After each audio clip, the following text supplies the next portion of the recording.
ассалому алайкум бинандаҳои азизу гиромӣ, барномаи иттилоотии ахборро аз телевизиони Тоҷикистон манзури шумо менамоем.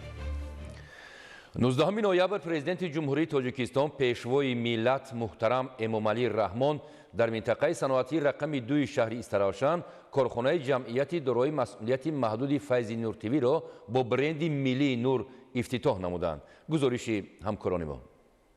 19 ноябр президенти ҷумҳурии Тоҷикистон пешвои миллат муҳтарам Эмомалӣ Раҳмон дар минтақаи саноатии рақами 2 шаҳри Истаравшан корхонаи ҷамъияти дорои масъулияти маҳдуди Файзи Нурро бо бренди Миллии Нур ифтитоҳ намуданд. корхонаи мазкур аз ҷониби соҳибкорони ватандӯст бародарон Файзиевзодаҳо дар масоҳати умумии 20,000 метри мураббаъ бунёд гардидааст. дар доираи дастури ҳидоятҳои пешвои муаззими миллат муҳтарам ҷаноби олӣ Эмомалӣ Раҳмон мо бародарон иқдом гирифтем ки як корхонаи банду басти молҳои техникиро бунёд намоем. бо шарофати истиқлолияти ҷумҳурии Тоҷикистон пешвои муаззими миллат муҳтарам ҷаноби олӣ Эмомалӣ Раҳмон Тоҷикистони азизамонро обод мегардонем. иншоот дар деҳаи кӯҳандижи деҳоти Зарҳалоли шаҳри Истаравшан ҷойгир буда аз 4 сехи истеҳсолӣ, амборхона, ошхона ва бинои маъмурӣ иборат мебошад. маблағи умумии сармоягузорӣ дар корхонаи мазкур 6 миллион сомониро ташкил медиҳад. аз корхонаи фаъолшуда бинои якумаш ба 2 хати технологиву истеҳсолӣ ба бандубасти оинаҳои нилгуни замонавӣ смарт ТВ-ҳо нигаронида шудааст ки маҳсулоташ ивазкунандаи воридот ва ба содирот нигаронида шуда мебошад.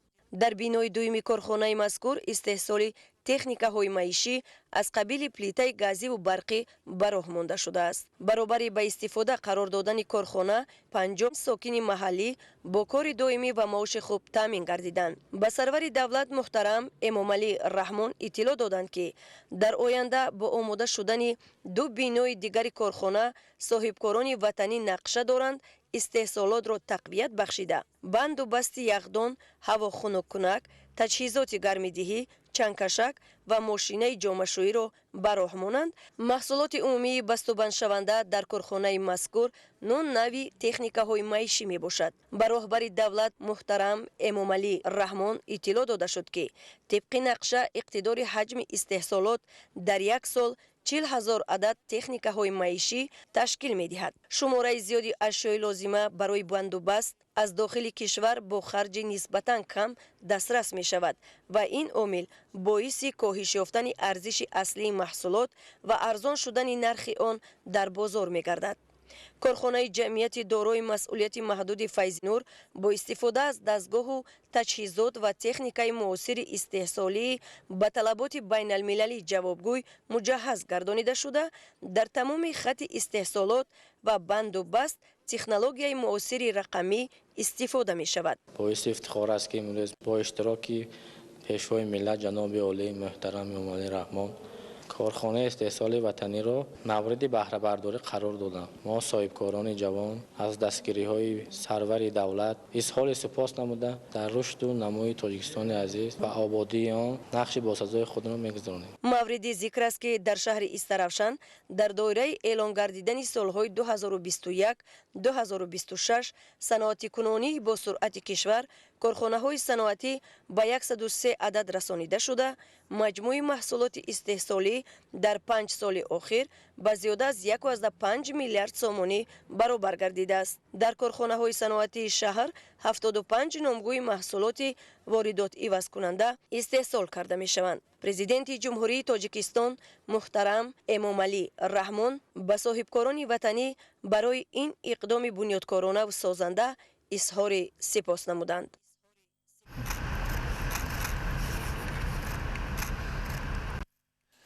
19 ноябр президенти ҷумҳурии Тоҷикистон пешвои миллат муҳтарам Эмомалӣ Раҳмон дар шаҳри Истаравшан муассисаи таҳсилоти томактабии хусусии Мафтуна, 2 муассисаи тандурустӣ, 1 бонк, 4 муассисаи таҳсилоти миёнаи умумӣ ва 3 кӯдакистонро мавриди истифода қарор доданд. 19 ноябр президенти ҷумҳурии Тоҷикистон пешвои миллат муҳтарам Эмомалӣ Раҳмон дар деҳаи якатоли деҳоти сабристони шаҳри Истаравшан муассисаи таҳсилоти томактабии хусусии Мафтунаро мавриди истифода қарор доданд. бинои нави кӯдакистон дар пайравӣ аз сиёсати маорифпарваронаи ҳукумати кишвар дар дораи нақшачорабиниҳои ободонӣ ба истиқболи 35-солагии истиқлоли давлатӣ сохта шудааст. Салом, бобоҷон! Бобоҷони азиз, хуш омадед ба кӯдакистони мо. Бобоҷон мехоҳед каме бошад ҳам дар бораи нерӯгӯҳи барқи оби Роғон маълумот диҳем. Оре, Роғон манбаи беинтиҳои равшанист. Оби зулолаш бошад, дастҳоро шодоб мекунад. Сохтмони Роғон бо раҳнамоии шумо ва кӯшиши мардуми кишвар амалӣ шуд. Дорем имрӯз ифтихор, бобоҷони меҳрубон. Назди шумо мо ҳастем, кӯдакони нуқтадон. Имрӯз аз дилу ҷон сухан аз Роғон кунем, аз нур аз бахт гӯён ҳамаро мафтун кунем. Роғон чу рамзи қудрати тоҷикон мефурӯзад мисли хуршед ҷовидон. Соли 2005 корҳои сохтмонӣ бо ташаббуси шумо бобоҷон дар нерӯгоҳи барқии оби Роғон оғоз шуд. аз заҳмати пешвои меҳрубон медурахшад Роғон ҷовидон. 29 октябри соли 2016 бунёди сарбандии нерӯгоҳи барқии оби Роғон оғоз шуд. Оби дарё шуд нури зиндагӣ. Роғон бар мо дод ин фархундагӣ. Сарбанди нерӯгоҳи барқии оби Роғон 335 метр буда баландтари дар ҷаҳон мебошад. Роғон нур асту ҳам бахту ҷон, бахту ифтихори тоҷикон. Роғон саодаташ нури сиришти мост. Иншолла умед бараф пушти мост. Бунёди ту афсона шуд дар пайкари сарди замин. Бар халки некоини мо тарих хонад офарин. Бингар ҳақиқатро чисон афсонаҳо бунёд кард. Банди ҳазорон соларо бишкаст то озод кард. Ҷон дар хатар мардонавор ӯ пеши дарёро бубаст. Садҳо тилисми роҳро бо дасти худ танаҳо шикаст.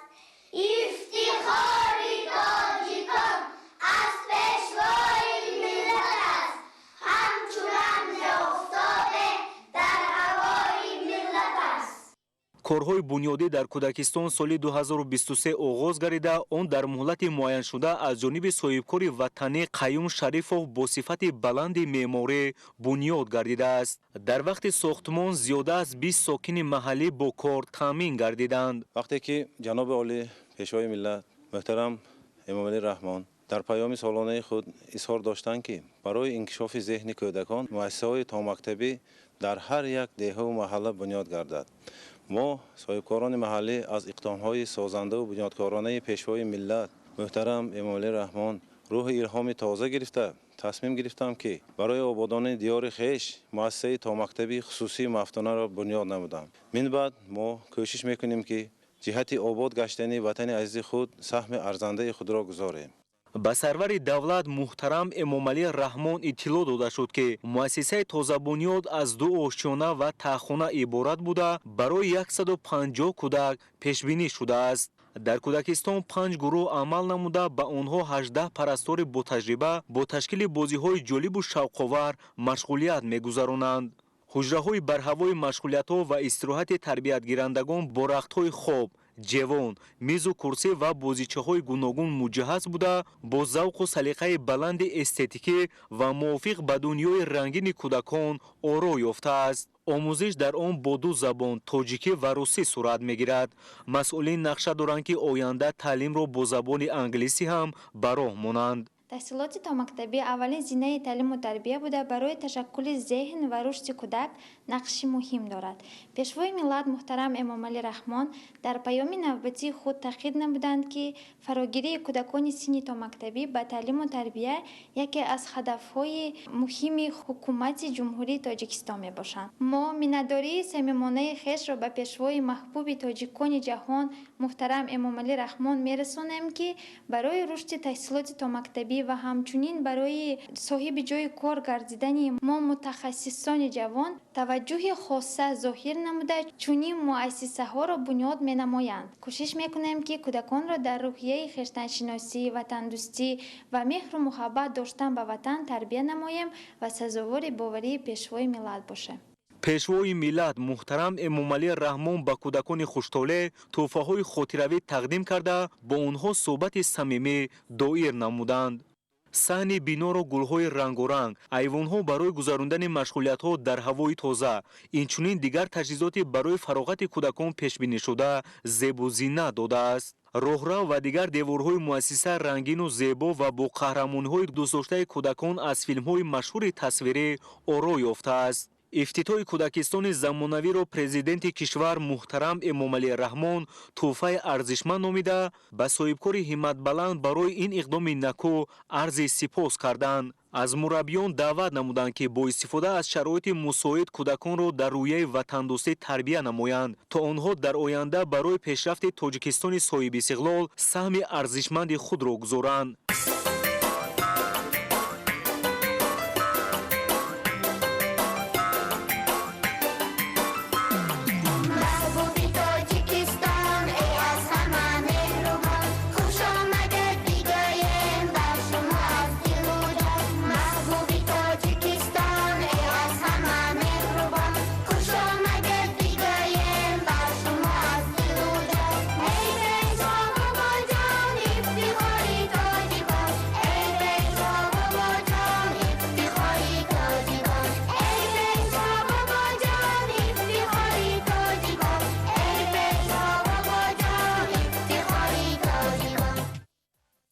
نوزدهم نویابر پرزیدنت جمهوری تاجیکستان پیشوای ملت محترم امامعلی رحمان به طور فاصلوی 2 مؤسسه تندرستی، 1 بانک، 4 مؤسسه تحصیلات میانه عمومی و 3 کودکستان را در شهر استرافشان مورد استفاده قرار دادند. این 10 انشاءات به رشد تحصیلات، خدمت‌رسانی‌های با صفت طبی و بانکی زمینه مساعد می‌گذارند. باید گفت که تنها امروز در شهر استرافشان زیاده از 10 مؤسسه تحصیلات میانه و تا مکتبی به استفاده داده شد که برای 4200 خواننده در 2 بس و 400 کودک پیش بینی شدند. 19 ноябр президенти ҷумҳурии Тоҷикистон пешвои миллат муҳтарам Эмомалӣ Раҳмон зимни сафари корӣ ба шаҳри Истарафшан дар хиёбони Истиқлоли шаҳр иншооти навбунёди маркази ташхису табобати Салоҳиддинро ба тариқи фосилавӣ ифтитоҳ намуданд. ба роҳбари давлат иттилоъ дода шуд ки мавриди истифодабарӣ қарор додани иншооти тандурустӣ 35 мутахассиси маҳаллии соҳаи тандурустии кишвар бо ҷойи кори доимӣ ва маоши хуб таъмин гардиданд. имрӯз бо дастгирии соҳибкори маҳаллӣ Ҳайдарова Машура дар маркази шаҳри Истарафшан маркази ташхисии табобати Салоҳиддин бо 40 кати табобатӣ мавриди баҳрабардорӣ қарор дода шуд. тамоми асбобҳои муосири тиббӣ муҷаҳҳаз гардонда шуда барои рушди соҳаи тандурустии шаҳри Истарафшан саҳми арзандаи худро мегузорад. мо кулли кормандони соҳаи тандурустии шаҳри Истарафшан ба асосгузори сулҳу ваҳдати миллӣ пешвои миллат президенти кишвар миннатдории худро изҳор менамоем.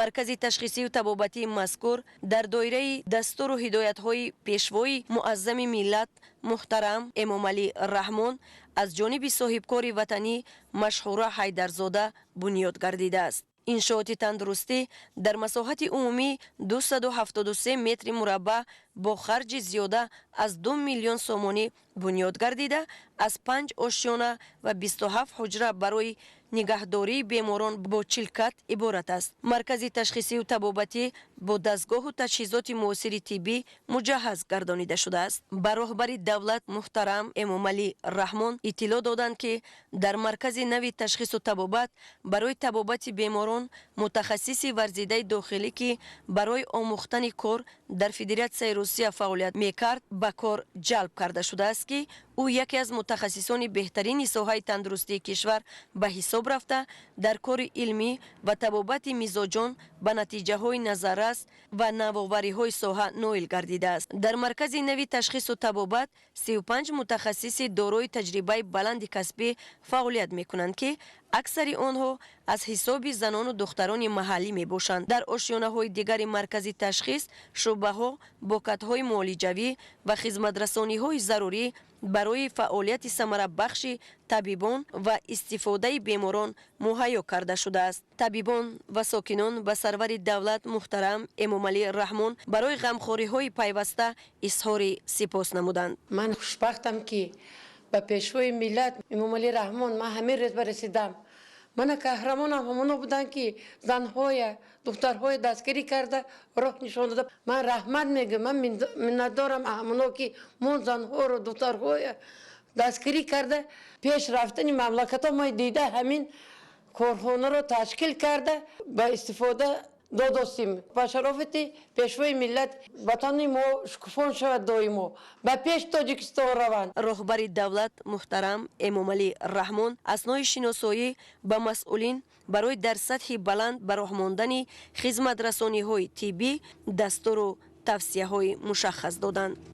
19 ноябр президенти ҷумҳурии Тоҷикистон пешвои миллат муҳтарам Эмомалӣ Раҳмон дар хиёбони Исмоили Сомонии шаҳри Истарафшан маркази солимгардонии хушбахтро ба тариқи фосилавӣ мавриди истифодабарӣ қарор доданд. Бинои замонавии маркази солимгардонии хушбахт аз ҷониби соҳибкори маҳаллӣ Вафозода Хушбахт сохта шудааст. дар доираи дастури ҳидоятҳои сарвари давлат муҳтарам Эмомалӣ Раҳмон азм гирифтем, ки чунин як маркази муосири тиббиро бунёд намоем барои хизматрасонии тибби аҳолӣ рушду нумӯи Тоҷикистони азизамон саҳми худро гузошта бошем. масоҳати умумии қитъаи замини он 96 метри мураббаъ буда, аз он 80 метри мураббаъ зери иншоот қарор дорад. Бинои мазкур аз 3 ошёна ва таҳхона иборат буда, дар он 8 ҳуҷраи корӣ бо шароитҳои муосири тиббӣ муҷаҳҳаз гардонида шудааст. сохтумони маркази солимгардонии хушбахт соли 2023 оғоз гардида, моҳи ноябри соли 2025 ба итмом расонида шудааст. Дар маркази тандурустии мазкур барои сохтумон ва таъмини таҷҳизотҳои зарурӣ 800 000 сомонӣ маблағ масраф гардидааст. Дар марказҳои хизматрасонии тиббӣ аз ҷумла ҳиҷома, маҳси дастӣ, сӯзандармонӣ, маҳси кӯдакона, хатна ва муолиҷаи физиотерапевтӣ ба роҳ монда шудааст. дар шаҳри Истарафшан имрӯз як маркази табобати муосир ифтитоҳ гардид. Дар ин клиника табобати ҳар намуд дорад. Дар инҷа фитобочка, вакуумни баничка чанд намудаш ҳаст. Масалан, вакуумни баничкаша шишадор ҳаст. 15 нафар занона кор мекунанд. Инҷа дар гӯдако, дар калоно ҳар намуд процедурамо ҳаст. Воспаление, чини аз ханроз, ҳар намуди фоидаш клиника моба ҳаст. соҳибкори ватандӯз дар оянда нақша дорад, ки намудҳои хизматрасониҳои тиббиро ба аҳолӣ боз ҳам зиёд намояд. баробари ифтитоҳ гардидани маркази тандурустии мазкур 15 нафар сокини маҳаллӣ бо ҷои кори доимӣ ва маоши хуб таъмин гардиданд. имрӯз дар шаҳри Истарафшан маркази саломатии хушбахтӣ ифтитоҳ ёфтааст. мо барои сокинони шаҳри Истарафшан хизмати софтилона ва содиқонаи худро мерасонем.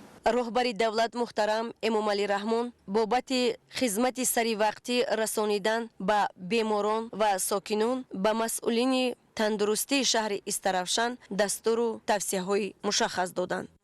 19 ноябр президенти ҷумҳурии Тоҷикистон пешвои миллат муҳтарам Эмомалӣ Раҳмон зимни сафари корӣ ба вилояти Сухт дар хиёбони ба номи Исмоил Сомонии шаҳри Истарафшан филиали корхонаи воҳиди давлатии Бонки саноативу содиротии Тоҷикистон Саноатсодиротбонкро ба тариқи фосилавӣ ифтитоҳ намуданд. ба роҳбари давлат муҳтарам Эмомалӣ Раҳмон иттилоъ дода шуд ки мавриди истифода қарор додани филиали мазкур зиёда аз 30 мутахассиси соҳаи бонкдорӣ аз сокинони маҳаллӣ бо ҷойи кори доимӣ ва маоши хуб таъмин гардиданд ки шумораи бештари онҳоро занону духтарон ташкил медиҳанд. имрӯз бо дастгирии пешвои муаззами миллат филиали хело замонавӣ барои мо кушода шуд. мо духтарон занҳо аз он хело хурсанд ҳастем. барои фаъолияти кориамон дар навбати худ ваъда медиҳем ки духтаро занҳо мана содиқона ба халқу ватани худ хизмат менамоем. барои ғамхориҳои падаронаи пешвои муаззами миллат сипоси худро мерасонем ва барои дастгирии занону духтарон ва фаъолият дар системаи бонкдорӣ дар ҷумҳурии Тоҷикистон хело назаррас аст. ҳамаи шароитҳои замонавиро барои мо муҳайё сохтаанд. пешрафти фаъолияти кориамон ҳамаи қувваю донишамонро истифода бурда ваъда медиҳем ки фаъолияти кориамонро содиқона ба халқу ватани худ хизмат намоем. филиали корхонаи воҳиди давлатии Бонки саноативу содиротии Тоҷикистон Саноатсодиротбонк бо инфрасохтори замонавии хизматрасонӣ таъмин буда имконият дорад тамоми намуди хизматрасониҳои бонкӣ аз ҷумла додани қарз, қабули амонату пасандоз, кушодани суратҳисоби корхонаву ташкилотҳо, интиқоли маблағ, насби QR-код ва посттерминалҳо дар нуқтаҳои хизматрасонӣ ва савдо ҷиҳати гузаронидани амалиётҳои ғайринақдӣ, қабули маблағҳои андоз ва дигар пардохтҳои ҳатмии бюҷет, ҷаримаҳо, хизматрасонии корти бонкиро доро мебошад. бонк дар шаҳри Истарафшан ду нуқтаи хизматрасонӣ, маркази хизматрасонӣ ва филиалашро ки нав оғоз мегардад ба мардуми шаҳри Истарафшан ва миқёси шаҳрнои он хизматрасонӣ менамояд. маркази хизматрасонӣ бонки зиёда аз 30 ҷойи корӣ фаъолият мекунад ки аз он пурра аз ҳисоби кадрҳои маҳаллӣ таъмин гардиданд ки 60% онҳоро занҳо ташкил медиҳанд. бонк дар шаҳри Истарафшан бинои муҷаҳҳаз ва замонавӣ бо тамоми инфрасохтори замонавӣ таъмин аст. фаъолияташро оғоз намуд. ба тамоми мардуми шаҳри Истарафшан ва гирду атрофи он хизматрасонӣ намояд. ҳадафи асосии бонк ин рушди саноат, татбиқи ҳадафи чоруми стратегии саноатикунонӣ бо сурати кишвар мебошад ки мақсади асосии бонк дастгирии соҳибкорони ватанӣ ва махсусан соҳибкороне ки ба истеҳсоли маҳсулотҳои воридоти васкунанда ва ба содирот нигаронида шуда мебошанд татбиқ мегардад. бинои бонк дар шаҳри Истарафшан бо тамоми инфрасохтори замонавӣ, таҷҳизотҳо ва пурра системаи гармидиҳӣ ва як бинои муҷаҳҳази замонавӣ дар маркази шаҳр ҷойгир аст, фаъолият менамояд. дар самти рушди ҳисоббаробарикуниҳои ғайринақдӣ ва рушди зеҳни сунъӣ бонк чораҳои назаррасро андешида истодааст ва ҳоло дар бонк гирифтани қарз ба тариқи онлайнӣ ҳамчун истифодабарии барномаҳои зеҳни сунъӣ татбиқ шуда истодааст. ҳоло дар шаҳри Истарафшан бонк бо 2 банкомат, 12 терминалҳои пардохти ғайринақдӣ, зиёда аз 6 адад QR-код рамз ба аҳолӣ хизматрасонӣ менамояд. давоми 2 соли фаъолият аз ҷониби филиали ҷамъияти дорои масъулияти маҳдуди Саноатсодиротбонк дар шаҳри Истарафшан зиёда аз 40 миллион сомонии қарзҳои бонкӣ пешниҳод намуда, бо 15 адад ташкилотҳои бюҷетӣ шартномаи пардохти музди маош ба имзо расонидааст. ба роҳбари давлат иттилоъ дода шуд ки филиали бонк имконияти хизматрасонии бонкӣ аз ҷумла пешниҳоди имтиёзнокро ба соҳибкороне ки самти фаъолияташон истеҳсоли маҳсулоти воридотивазкунанда ва ба содирот нигаронида шудани шаҳри Истарафшан ва минтақаҳои гирду атрофи онро дорад. гуфтанд ба маврид аст ки Саноатсодиротбонк дар шаҳри Истарафшан дорои 2 сохтори маркази хизматрасонӣ воқеъ дар ҷамъияти дорои масъулияти маҳдуди бозори марказӣ ва филиали мазкур мебошад ки ин таҷриба дар миқёси ҷумҳурӣ ягона мебошад. 19 ноябр президенти ҷумҳурии тоҷикистон пешвои миллат муҳтарам эмомалӣ раҳмон дар деҳаи суфиёрифи деҳоти зарҳалоли шаҳри Истаравшан бинои нави муассисаи таълимии рақами 62-ро ки барои қабули 500 хонанда дар 2 баст пешбинӣ гардидааст ба таври фосилавӣ ифтитоҳ намуданд. бинои ин муассиса аз 2 ошхона ва 10 симхона иборат буда дар он шароити муосири таълим фароҳам оварда шудааст. با احترام و سپاس بپایان از نام جامعه آموزگاران، خوانندگان و والدین مؤسسه تعلیمی رقم 62 پیش از همه اظهار شکرگزاری و افتخار صمیمی می‌نماییم به پیشوای معظم ملت جناب عالی محترم امامعلی رحمان، راهبر عاقل و معارف پرور که با سیاست خردمندانه و غمخواری همیشگی نسبت به ساحه معارف راه رشد و ترقیات علم و دانش را در تمام گوشه‌های کشور هموار ساخته‌اند. با افتخار میتوان گفت که این هم ثمره وحدت و یکدلی، احترام به معارف و دستگیری بی‌واسطه خلق و ملت و دولت میباشد. سرور دولت محترم امامعلی رحمان اسنای شناسایی افتتاحی این مؤسسه تعلیمی را که از جانب مقامات محلی و صاحبکاران وطندوست در مساحت 800 متر مربع ساخته شده است، نتیجه دستگیری‌های پیوسته حکومت جمهوری تاجیکستان نسبت نسل آینده‌ساز ملت از جمله خوانندگان ارزیابی نمودند.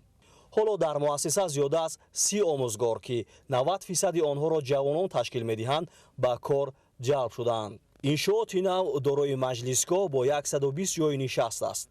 هیئت آموزگاران و خوانندگان بینای نوی مؤسسه را تحفه ارزشمند از جانب پیشوای ملت محترم امامعلی رحمان به خاطر استقبال سزاوار از جشن بزرگ ملی 35 سالگی استقلال دولتی معنی داد کردند.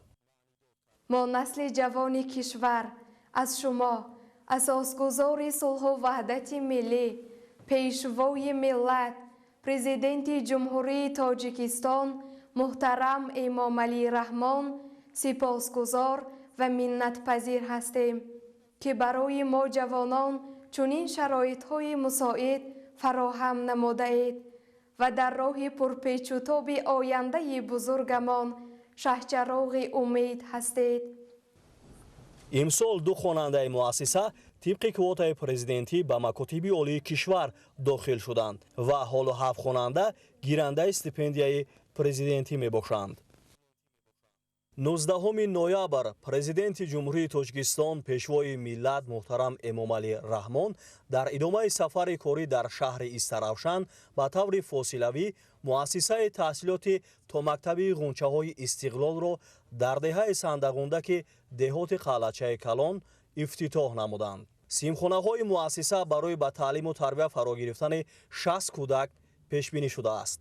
در مؤسسه 16 پرستار صاحب کار شده دوسرویکان را علاوه به زبان تاجیکی با زبان‌های روسی و انگلیسی با استفاده از اصول‌های معاصر تعلیم می‌دهند. پیشوای ملت محترم امامعلی رحمان بنیاد چنین مؤسسه‌های تحصیلاتی تا مکتبی در شهر و ناحیه‌های دوردست کشور را برای تشکل بروقتی ذهنی کودکان مهم ارزیابی نمودند. با تلاش‌های پیشوای ملت امروز تحصیلاتی تا مکتبی در جمهوری عزیزمان رشدی به میلان دارد. در این زمینه امروز در دهه سندغوندک دهات قلعچه کلانی شهر استراوشن مؤسسه تحصیلاتی تا مکتبی رقم 10 با نام غنچه‌های استقلال مورد بهره برداری قرار گرفت. تا امروز در این دهه مؤسسه تحصیلاتی تا مکتبی وجود نداشت، زیرا امروز کودکان آنها به پورگی تعلیم و تربیت را از زینه تا مکتبی گرفته می توانند. ما منتداری خیش را به پیشوای ملت ابراز نموده وعده می دهیم که کودکان را در روحیه وطندوستی، دانش اندوزی و کسب آموزی تربیت می نماییم تا که آنها در حقیقت نسل‌های آینده‌ساز وطن به وای رسند.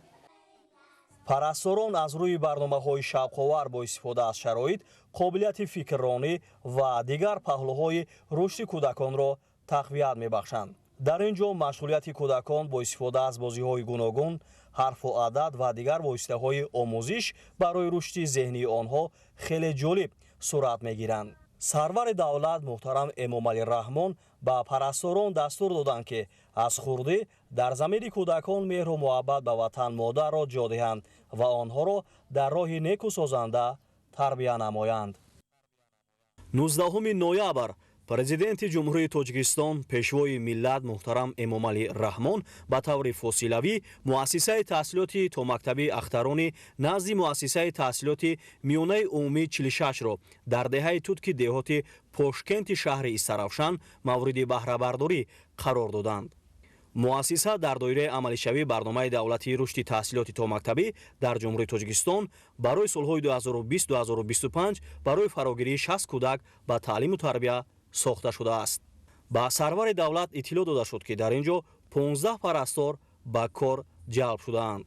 бунёди ин кӯдакистон имкон медиҳад ки дар шароити деҳа дусрӯякон закӣ ва бо идроку қобилияти баланди зеҳнӣ тарбия ёбанд. бунёди ин муассисаи зебо кӯдакистони рақами 12 бо номи ахтарон маҳз бо шарофати президенти ҷумҳурии тоҷикистон муҳтарам эмомалӣ раҳмон амалӣ мегардад. пешвои муаззами миллат ҳамеша таъкид менамоянд ки кӯдак ояндаи давлат мебошад ва мо имрӯз инро бо чашми худ мебинем ки ин суханон на танҳо шиор мебошанд, балки дар амал татбиқ мегарданд. бинои нави муассисаи таҳсилоти миёнаи умумӣ ва кӯдакистони ширхоргоҳ барои деҳаи беҳтарин тӯҳфа аз ҷониби президенти ҷумҳурии тоҷикистон барои мардуми деҳаи тӯтки шаҳри истаравшан гардид. ин биноҳои иншоотҳои зебо, бинои нави калони синфҳои равшан ва бозии ҳавлии васеъ беҳтарин тӯҳфа барои мо мебошад, ки мо ба ҷаноби олӣ бинадории самимии худро баён мекунем. дар 6 симхона барои гузарондани машғулиятҳои зеҳнии кӯдакон шароити мусоиди таълим фароҳам оварда шудааст. мавриди зикр аст ки фаъолияти кӯдакистон дар ташаккули зеҳнӣ, фикрронӣ, гуфтугӯи муошират ва омодашавии кӯдакон ба мактаб нақши фаъол доранд. 19 ноябр президенти ҷумҳурии тоҷикистон пешвои миллат муҳтарам эмомалӣ раҳмон муассисаи таҳсилоти томактабии пайравонро дар деҳаи вогати деҳоти сабристони шаҳри истаравшан ба таври фосилавӣ ифтитоҳ намуданд. муассиса барои фарогирии 120 кӯдак пешбинӣ гардида дар он 12 утоқ бо шароити муосир ва гузарондани машғулиятҳои шавқовару зеҳнии кӯдакон фароҳам оварда шудааст.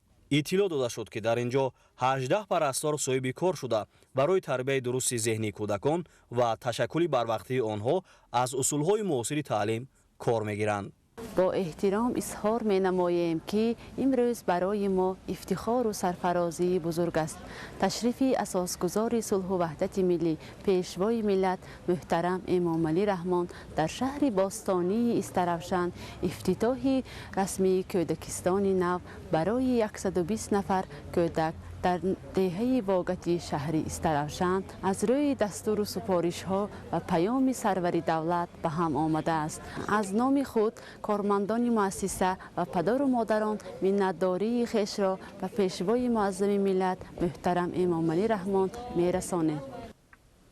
در مؤسسه 4 گروه کودکان که در سیمخانه‌ها برای قابلیت دانش ابتدایی آنها شرایط خوبی تعلیم مهیا شده است فعالیت می‌کند.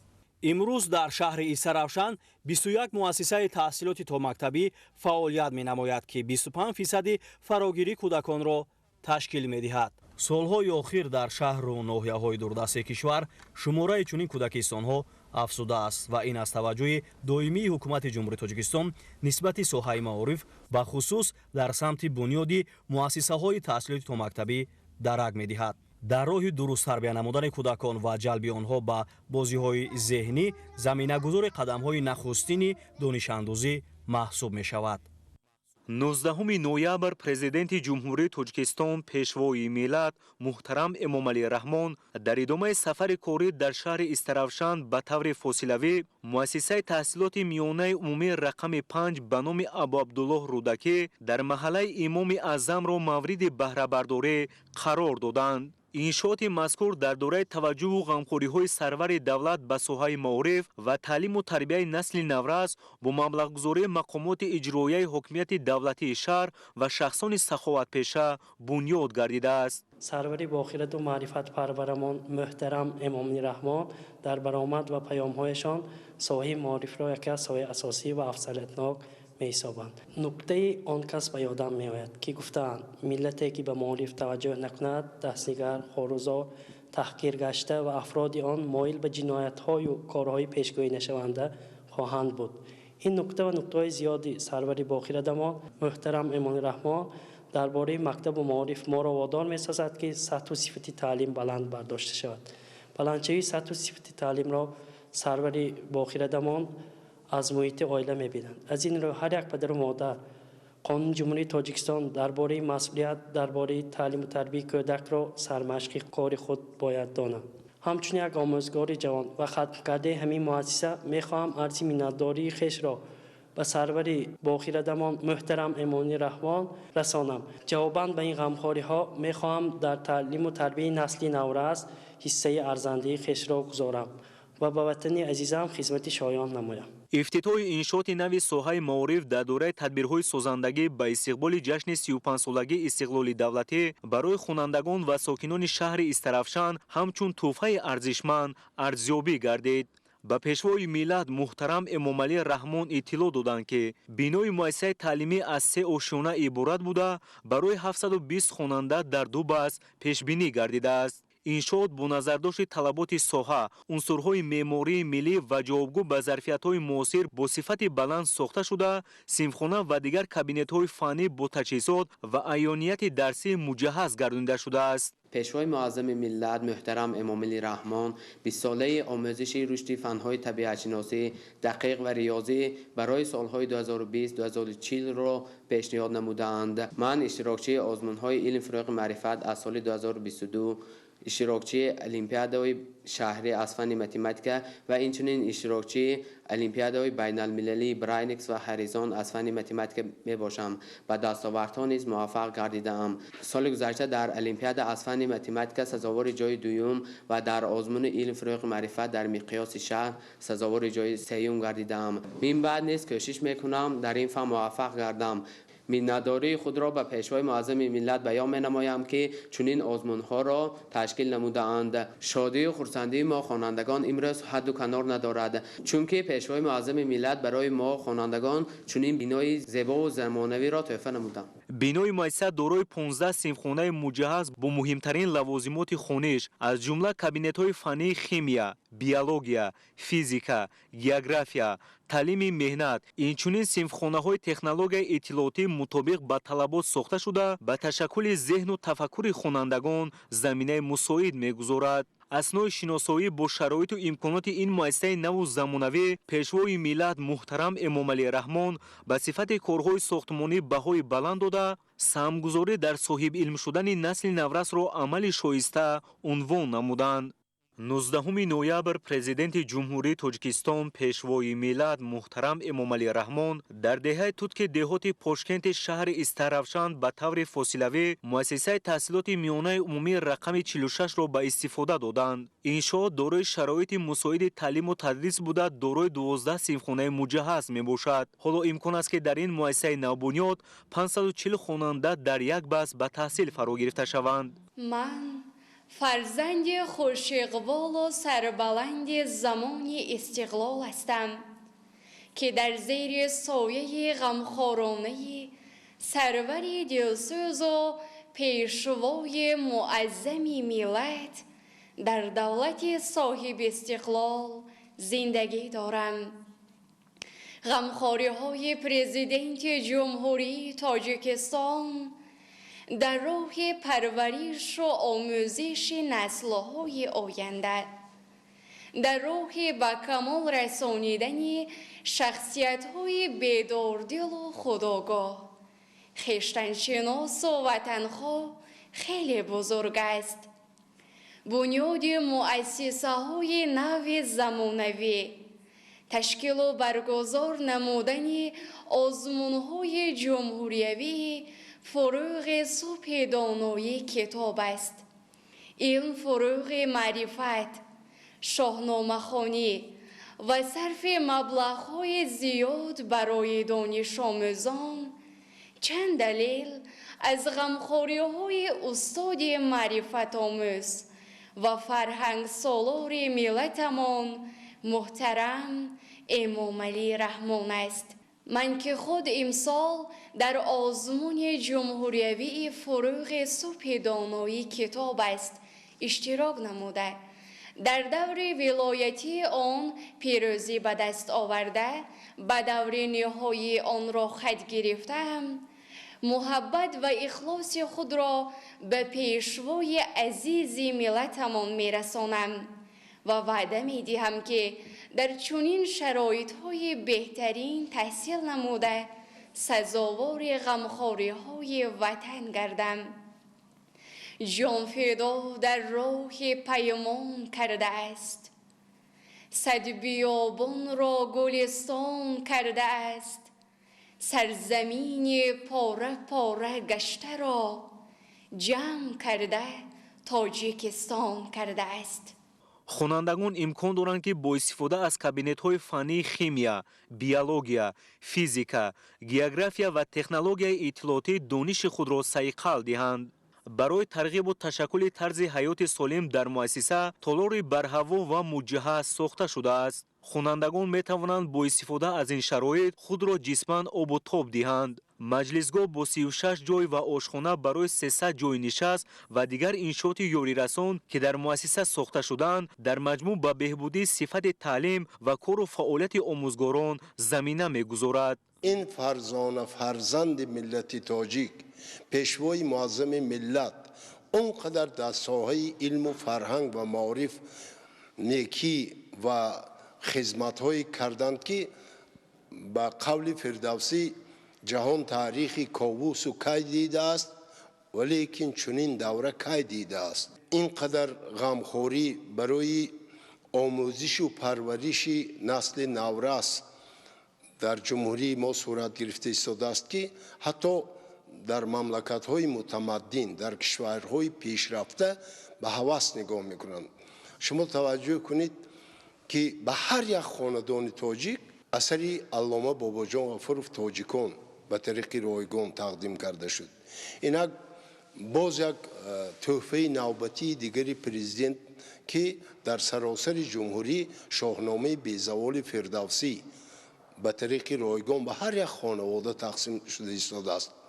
اینچنین تشکیل آزمون‌های فروغ صبح دانایی، این فروغ معرفت، تاجیکستان وطن عزیز من باز تصمیم گرفتند که از سال آینده آزمون جمهوری شاهنامه‌خوانی آغاز می‌گردد که این گونه ابتکارات، این گونه تشبس‌های فرهنگ سالارانه و معارف پرورانه را در بسیار مملکت‌های متمدن جهان حتی ندیدند و نشنیدند. ما در آستانه تجلیل جشن تاریخی 35 سالگی استقلالیت دولتی جمهوری تاجیکستان ایستادیم. باوری دارم که همین گونه انشاءات‌ها، همین گونه بناهای زمانوی با تجهیزات زمانوی، با اتاق‌های فنی، کاری، آموزگار و طلبه زیادتر می‌شوند که این همه از تشبس‌های سازنده و معارف پرورانه پیشوای معظم ملت ابتدا گرفته است. سرچشمه تمام پیشرفت، چون که معارف این سرچشمه تمام پیشرفت که هم ساحه سیاست، هم ساحه اقتصادیات، هم ساحه اجتماعیات به حساب می‌رود. بنیاد این مؤسسه زمانوی برای بچه‌های خوشبخت این زمان یک تحفه ارزنده است که از جانب پیشوای معظم ملت اهدا گردیده است. انشاءات نوی ساحه معارف از حساب مبلغ‌های بودجتی مقامات اجرایی حکومت دولتی ولایت سوخت با سطح و صفت بلند بنیاد گردیده است. مؤسسه زیبا و معاصر تعلیمی امکان می‌دهد که من بعد نورسان و جوانان دهه ترک دهات پشکند در شرایط معاصر با تحصیل فرا گرفته شوند. 19 ноябр президенти ҷумҳурии Тоҷикистон пешвои миллат муҳтарам Эмомалӣ Раҳмон дар деҳаи чорбоғи шаҳри Истарафшан муассисаи таҳсилоти миёнаи умумии рақами 69-ро тариқи фосилавӣ ифтитоҳ намуданд. Иншооти соҳаи маориф бо ҷонибдорӣ аз сиёсати маорифпарваронаи сарвари давлат муҳтарам Эмомалӣ Раҳмон ба хотири ташаккули зеҳну тафаккури хонандагон дар рушди соҳаи маориф бунёд шудааст. аз мавриди истифода қарор гирифтани ин муассисаи навамон ниҳоят хушнуд ҳастем ва миннатдории самимии хешро барои бунёди чунин мактаби зебо ва шароити хуби таҳсил аз номи кулли хонандагон ба роҳбари давлатамон пешвои миллат президенти ҷумҳури Тоҷикистон муҳтарам Эмомалӣ Раҳмон баён менамоям. имрӯз мо бо ифтихор ва шодмонӣ дар муассисаи таълимии нав таҳсил мекунем ва ваъда медиҳем ки бо дониш ва меҳнати софдилона сазовори номбардори ватану миллати худ бошем. иншоот барои ба таҳсил фаро гирифтани 2600 хонанда дар ду баъз пешбинӣ шуда, дар он 50 омӯзгори соҳибтахассус бо кор таъмин шуданд. бинои таълимӣ дорои 36 синфхонаи муҷаҳҳаз, ҳуҷраҳои корӣ, китобхона, ошхона ва дигар ҳуҷраҳои ёрирасон буда ҷавобгӯ ба талаботи муосир сохта шудааст. ба пешвои миллат муҳтарам Эмомалӣ Раҳмон барои дастгириву ғамхориҳои пайвастаашон изҳори сипос менамоям. ба шарофати сиёсати пешгирифтаи сарвари давлат мо имрӯз дар сулҳу оромӣ таҳсил карда имкониятҳои бештари омӯзишро соҳиб гардидем. ифтитоҳи муассисаи нави таълимӣ барои мо насли наврас муҳити бароҳат ва шароити арзандаро фароҳам овард. синфхонаҳо, кабинетҳои фаннӣ, китобхона, ошхона ва дигар иншоотҳои ёрирасон моро ба дониш ва ояндаи дурахшон ҳидоят мекунад. кабинетҳои фаннӣ аз ҷумла физика, химия, биология ва дигар шароити мусоиди таълиму тадрис ба ташаккули дониши муҳассилин мусоидат менамояд. зимни шиносоӣ бо шароити таълиму тарбия сарвари давлат муҳтарам Эмомалӣ Раҳмон таваҷҷӯҳи масъулини соҳаро ба истифодаи самарабахш аз имкониятҳои фароҳамшуда, омӯзиши илмҳои дақиқ, забонҳои хориҷӣ ва расидан ба қадри дастовардҳои истиқлоли давлатӣ ҷалб намуданд. дар шаҳри Истарафшан 103 корхонаҳои саноатӣ фаъолият мекунанд ки дар онҳо 75 номгӯи маҳсулот истеҳсол карда мешавад. корхонаи истеҳсолии обҳои шифобахши Хаватаки 19 ноябр бо иштироки президенти ҷумҳурии Тоҷикистон пешвои миллат муҳтарам Эмомалӣ Раҳмон дар шаҳри Истарафшан ифтитоҳ гардид, шумора, ҳаҷм ва номгӯи маҳсулотро бештар мекунад. гузориши Ҳикматулло Назарзода ва Меҳрӯзи Ҷумъа. 19 ноябр президенти ҷумҳурии Тоҷикистон пешвои миллат муҳтарам Эмомалӣ Раҳмон дар шаҳри Истарафшан корхонаи истеҳсолии обҳои шифобахши Хаватакро ки аз ҷониби ҷамъияти саҳомии кушодаи осоишгоҳи Хаватак бунёд ёфтааст, бо таъсиси 20 ҷойи кори нав ба истифода доданд. иншооти мазкур бо саҳми соҳибкори ватанӣ Мухтор Юнусов бунёд ёфтааст. ба сарвари давлат муҳтарам Эмомалӣ Раҳмон иттилоъ доданд ки корхона имконият дорад дар марҳилаи аввал дар як рӯз 20 000 литр оби шифобахш истеҳсол намояд.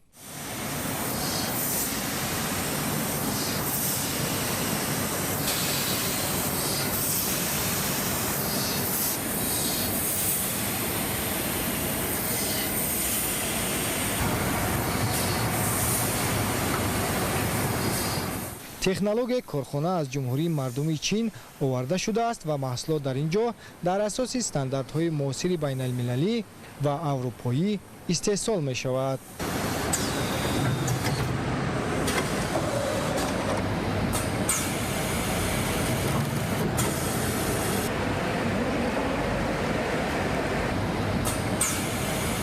надории худро ва пешвои муаззами миллат муҳтарам Эмомалӣ Раҳмон барои дастгирии пайвастаашон дар самти рушди саноат ва соҳибкорӣ мерасонем. ма сиёсати хиратмандона, дурбинона ва фароҳам овардани шароити мусоид ва мо соҳибкорон имкон дод иншооти муосирро бо таъсиси ҷойҳои нави корӣ бунёд намоем ва бо рушди иқтисоди миллӣ ва солимии ҷомеа замина гузорем. мо дар корхона истеҳсоли обҳои шифобахши Хаватак ҳадаф гузоштаем ки неъмати нодири табиатро дар шакли комилан тоза طبیعی و مطابق با استانداردهای بین‌المللی و مردم پیشکش نماییم.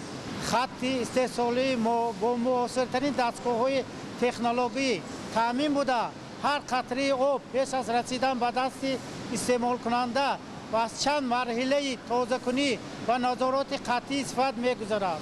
ما منبع نیز با احساس بلند مسئولیت و صداقت به وطن فعالیت خود را ادامه داده کوشش می‌نماییم که نام خواتک همچون رمز سلامتی، صفت و باوری در سطح جمهوری و بیرون از آن بیشتر معرفی گردد. آب شفابخش در ظرف‌های پلاستیکی 0.5 1 و 1.5 لیتر استحصال و به فروش پیشنهاد کرده می شود. با پیشوای ملت محترم امام علی رحمان اطلاع دادند که در مرحله دوم با به کار انداختن خط علاوگی پیش بینی گردیده استحصال آب شفابخش در ظرف‌های شگین به راه مانده می شود و از این حساب علاوه 20 کسی دیگر با جایهای کاری نو تامین خواهند شد. آب شفابخش خواتک از عمق 1580 متر با حرارت طبیعی 55 درجه گرمی به کمک تکنیک آبکشی به بیرون برآمده برای استحصال دسترس می‌گردد. در ترکیب این آب ماده‌های نادر معدنی موجود بوده با آن خاصیت‌های نادر طبابتی می‌بخشند.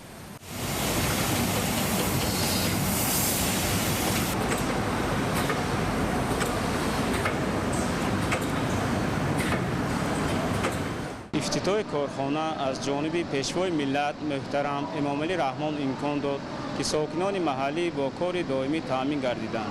این آب طبیعی شفابخش از چخوری 1580 متر برآمده به علاوه خاکه‌های صنعی استحصال کرده می شوند. چون که این آب طبیعتاً از الیمنت‌های شیمیایی به انسان فایده بخش بوی است.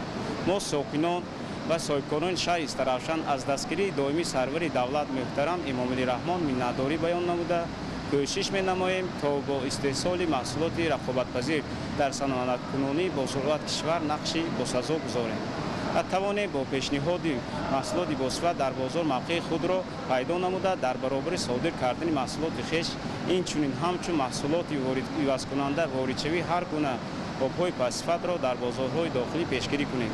آب شفابخش خواتک برای طبابت و پیشگیری بیماری‌های گوناگون معده و روده، جگر، گرده، بغم و بیماری‌های پوست وسیع استفاده می شود. پیشوای ملت محترم امام علی رحمان افتتاح کارخانه نو را در دایره تطبیق هدف چهارم استراتژی حکومت کشور برای افزایش استحصال محصولات رقابت‌پذیر و به صادرات نگرانده شده فراگیری ساکنان محلی با کار دائمی و رشد صنعت مهم ارزیابی نمودند. در همین جا برابر دولت محترم امام علی رحمان لایحه انگاروی آسایشگاه زمانوی خواتک که از جانب جمعیت سهامی کشاده آسایشگاه خواتک در دهات نیجانی شهر استراوشان برای 240 نفر استراحت کننده در یک وقت به نقشه گرفته شده است معرفی کرده شد. با مورد استفاده قرار گرفتن این آسایشگاه معاصر 100 جای نوی کاری مهیا خواهد شد. طبق لایحه آسایشگاه زمانوی خواتک از بینای اساسی 4 آشیانه و یک بینای علاوگی خدمت‌رسانی‌های معیشی عبارت خواهد شد. با سرور دولت محترم امام علی رحمان اطلاع دادند که در آسایشگاه طبابت بیماری‌های معده روده، عصب، درد میان و بیماری‌های پوست به نقشه گرفته شده همزمان با استفاده از آب شفابخش دیگر نمود خدمت‌رسانی‌های طبی به راه مانده می شود. ضمن صحبت با کارگران پیشوای ملت محترم امام علی رحمان اقدام صاحبکاران وطنی را برای سهمگذاری در رشد استحصالات وطنی استفاده امکانات‌های طبیعی و تامین ساکنان با کار مهم ارزیابی نمودند. جهت عملی شوی هدف چهارم استراتژی صنعتی کنونی با سرعت کشور بنیاد کارخانه‌های خرد و بزرگ صنعتی در جمهوری افزوده است. با اشتراک پیشوای ملت محترم امام علی رحمان افتتاح گردیدن کارخانه بزرگ استحصال میبل‌های جمعیتی دارای مسئولیت محدود عصر آباد در شهر استراوشان بر رشد استوار اقتصادی زمینه مساعد می‌گذارد. در کارخانه مذکور 50 جای کاری فراهم آورده شده 30 نامگوی محصولات وطنی رقابت‌پذیر استحصال کرده می شود. همکاران ما در این خصوص گزارش تهیه نمودند که حالا منظور شما می نماییم. 19 ноябр президенти ҷумҳурии Тоҷикистон пешвои миллат муҳтарам Эмомалӣ Раҳмон дар минтақаи саноатии рақам 1 шаҳри Истаравшан корхонаи мебели ҷамъияти дорои масъулияти маҳдуди Асри Ободро бо 8 коргоҳи истеҳсолӣ ба истифода доданд. Иншоот аз ҷониби соҳибкор Қодир Юсуфзода ба истиқболи сазовор аз ҷашни бузурги миллӣ 35-солагии истиқлоли давлатӣ бунёд шудааст. аз тарафи пешвои муаззами миллат солҳои 2022-2026 ҳамчун соли рушди саноат эълон гардидааст ва мо соҳибкорон тасмим гирифтем ки корхонаи нави замонавиро бунёд карда ҳамчун ҳиссагузор дар доираи ҳамин солҳо бошем. мо технологияи муосир аз ҷумла оҳанбуракҳо таҷҳизоте ки бо пластмас вобастагӣ дорад, пластмасбарорӣ ва дигар таҷҳизотҳои муосир ворид намудем ки сифати маҳсулоти мо ба талаботи умумиҷаҳонӣ ҷавобгӯ бошад. иқтидори истеҳсоли маҳсулоти солона дар нақшаи 2026 ба 40 000 адад расонида мешавад. мо соҳибкоро ба пешвои муаззами миллат барои имтиёзҳо ва дастгириҳо миннатдории худро мерасонем. иттилоъ дода шуд ки ифтитоҳи корхонаи саноатӣ барои амалишавии ҳадафи чоруми стратегӣ саноатикунонии босуръати кишвар, афзун намудани ҳаҷми истеҳсоли маҳсулоти ватании рақобатпазир, фарогирии шумораи зиёди занони хонашин ва сокинони маҳаллӣ бо кори доимӣ мусоидат мекунад. ба истифода додани корхонаи мазкур барои мо занони хонашин имкон дод ки ба ҷои корӣ ва маоши хуб таъмин гардем. барои чунин шароити муносиб ва фароҳам овардани шароити хуб ба пешвои муаззами миллат муҳтарам Эмомалӣ Раҳмон ва соҳибкорони ватанӣ изҳори сипос баён менамоем. ҳоло дар корхона зиёда аз 50 мутахассиси маҳаллӣ ки 60% онҳоро занон ташкил медиҳад бо кори доимӣ таъмин гардиданд.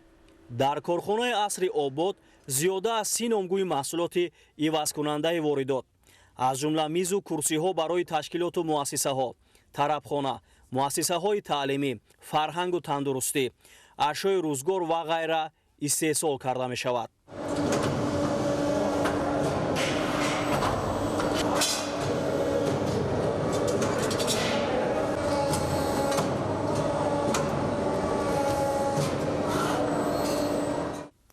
мувофиқи дурнамо то соли 2027 номгӯи маҳсулот то ба 40 ва шумораи кормандон ба 70 кас расонида мешавад. истифодаи 70% маҳсулоти хуми ватанӣ имкон медиҳад ки талаботи мизоҷон бо маҳсулоти босифати корхона бо тамғаи элегант қонеъ гардад ва дар оянда содироти он ба роҳ монда шавад. яке аз стратегияи асосии миллӣ ин саноатикунонии босуръати кишвар ба ҳисоб меравад ки аз тарафи пешвои миллат муҳтарам Эмомалӣ Раҳмон қабул карда шуда буд. мо ифтихор дорем ки корхонаи мо ҳамчун як ҷузъи фаъоли соҳаи саноати миллӣ дар ин раванд имрӯз саҳмгузор аст. таҷдиди технологияҳо, баланд бардоштани сифати маҳсулот ва омода намудани мутахассисони баландихтисос яке аз ҷузъи сиёсати кории асосии корхона ба ҳисоб меравад. маҳз бо дастгирии пешвои миллат муҳтарам Эмомалӣ Раҳмон чунин корхонаҳои ҳозиразамона ташкил шуда истодааст. боварӣ дорем ки бо дастгирии давлат ва заҳмати дастаҷамъона ба пешрафти иқтисодиёти миллӣ саҳми худро гузорем. иттилоъ дода шуд ки дар 10 моҳи соли 2025 истеҳсоли мебел дар кишвар нисбат ба ҳамин давраи соли гузашта 16% афзуда, воридоти он ба ҳамин андоза кам шудааст. қисми зиёди маҳсулоти васлнамоӣ дар ин ҷо аз ҷониби мутахассисон дар коргоҳҳои алоҳида тавассути технологияҳои гуногун тайёр карда мешавад ки чунин таҷриба бори аввал дар ин корхона ба роҳ монда шудааст. мо духтарон ва бонувон аз ҷаноби олӣ пешвои миллат муҳтарам Эмомалӣ Раҳмон миннатдор ҳастем ки барои мо чунин корхонаи замонавиро ифтитоҳ намуданд. дар корхонаи мо маош хеле хуб аст. кӯшиш мекунем ки маҳсулотҳои босифатро истеҳсол намуда ба сокинон пешниҳод намоем.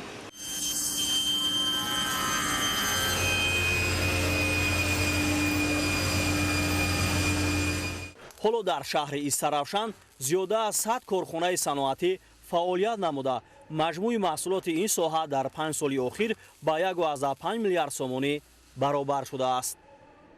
мо аз бунёди корхонаи асри обод хеле хурсандем, зеро дар ин ҷо соҳиби кори хуб ва маоши нағд гардидаем.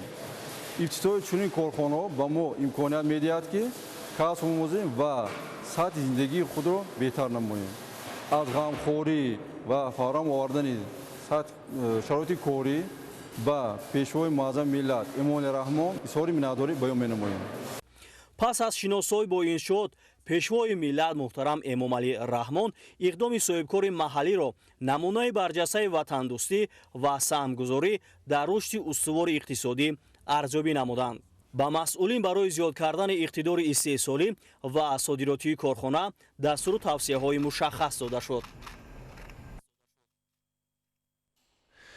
19 ноябр президенти ҷумҳурии Тоҷикистон пешвои миллат муҳтарам Эмомали Раҳмон дар шаҳри Истарошан бинои нави прокуратураро ифтитоҳ намуданд.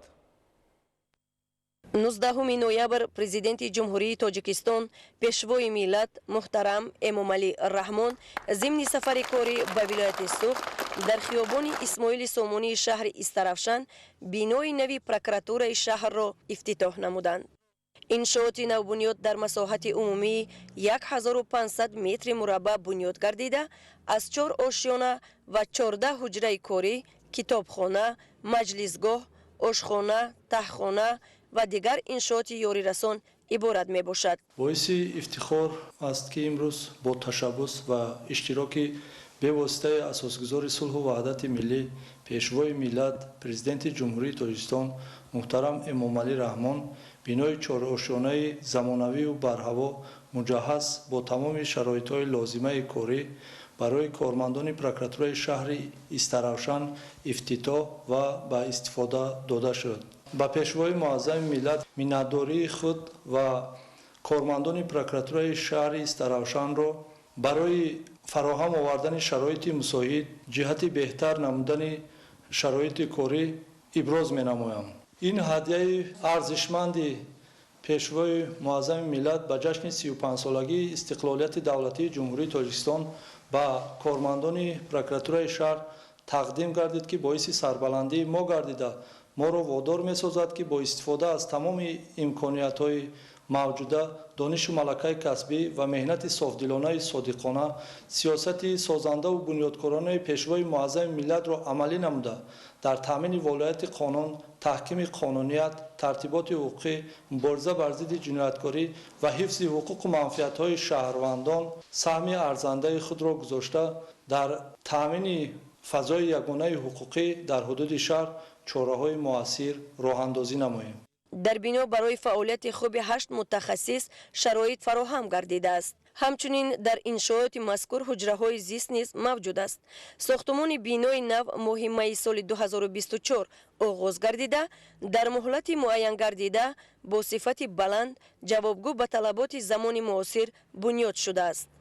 роҳбари давлат муҳтарам Эмомали Раҳмон зимни шиносоӣ бо шароити муҳайё гашта дар бинои прокуратура ба сифати корҳои бунёдӣ баҳои баланд доданд. бинои хизматӣ тӯҳфаи арзишманди ҳукумати кишвар ба истиқболи сазовори ҷашни бузургу пуршукӯҳи миллӣ 35-солагии истиқлоли давлатӣ арзёбӣ гардид.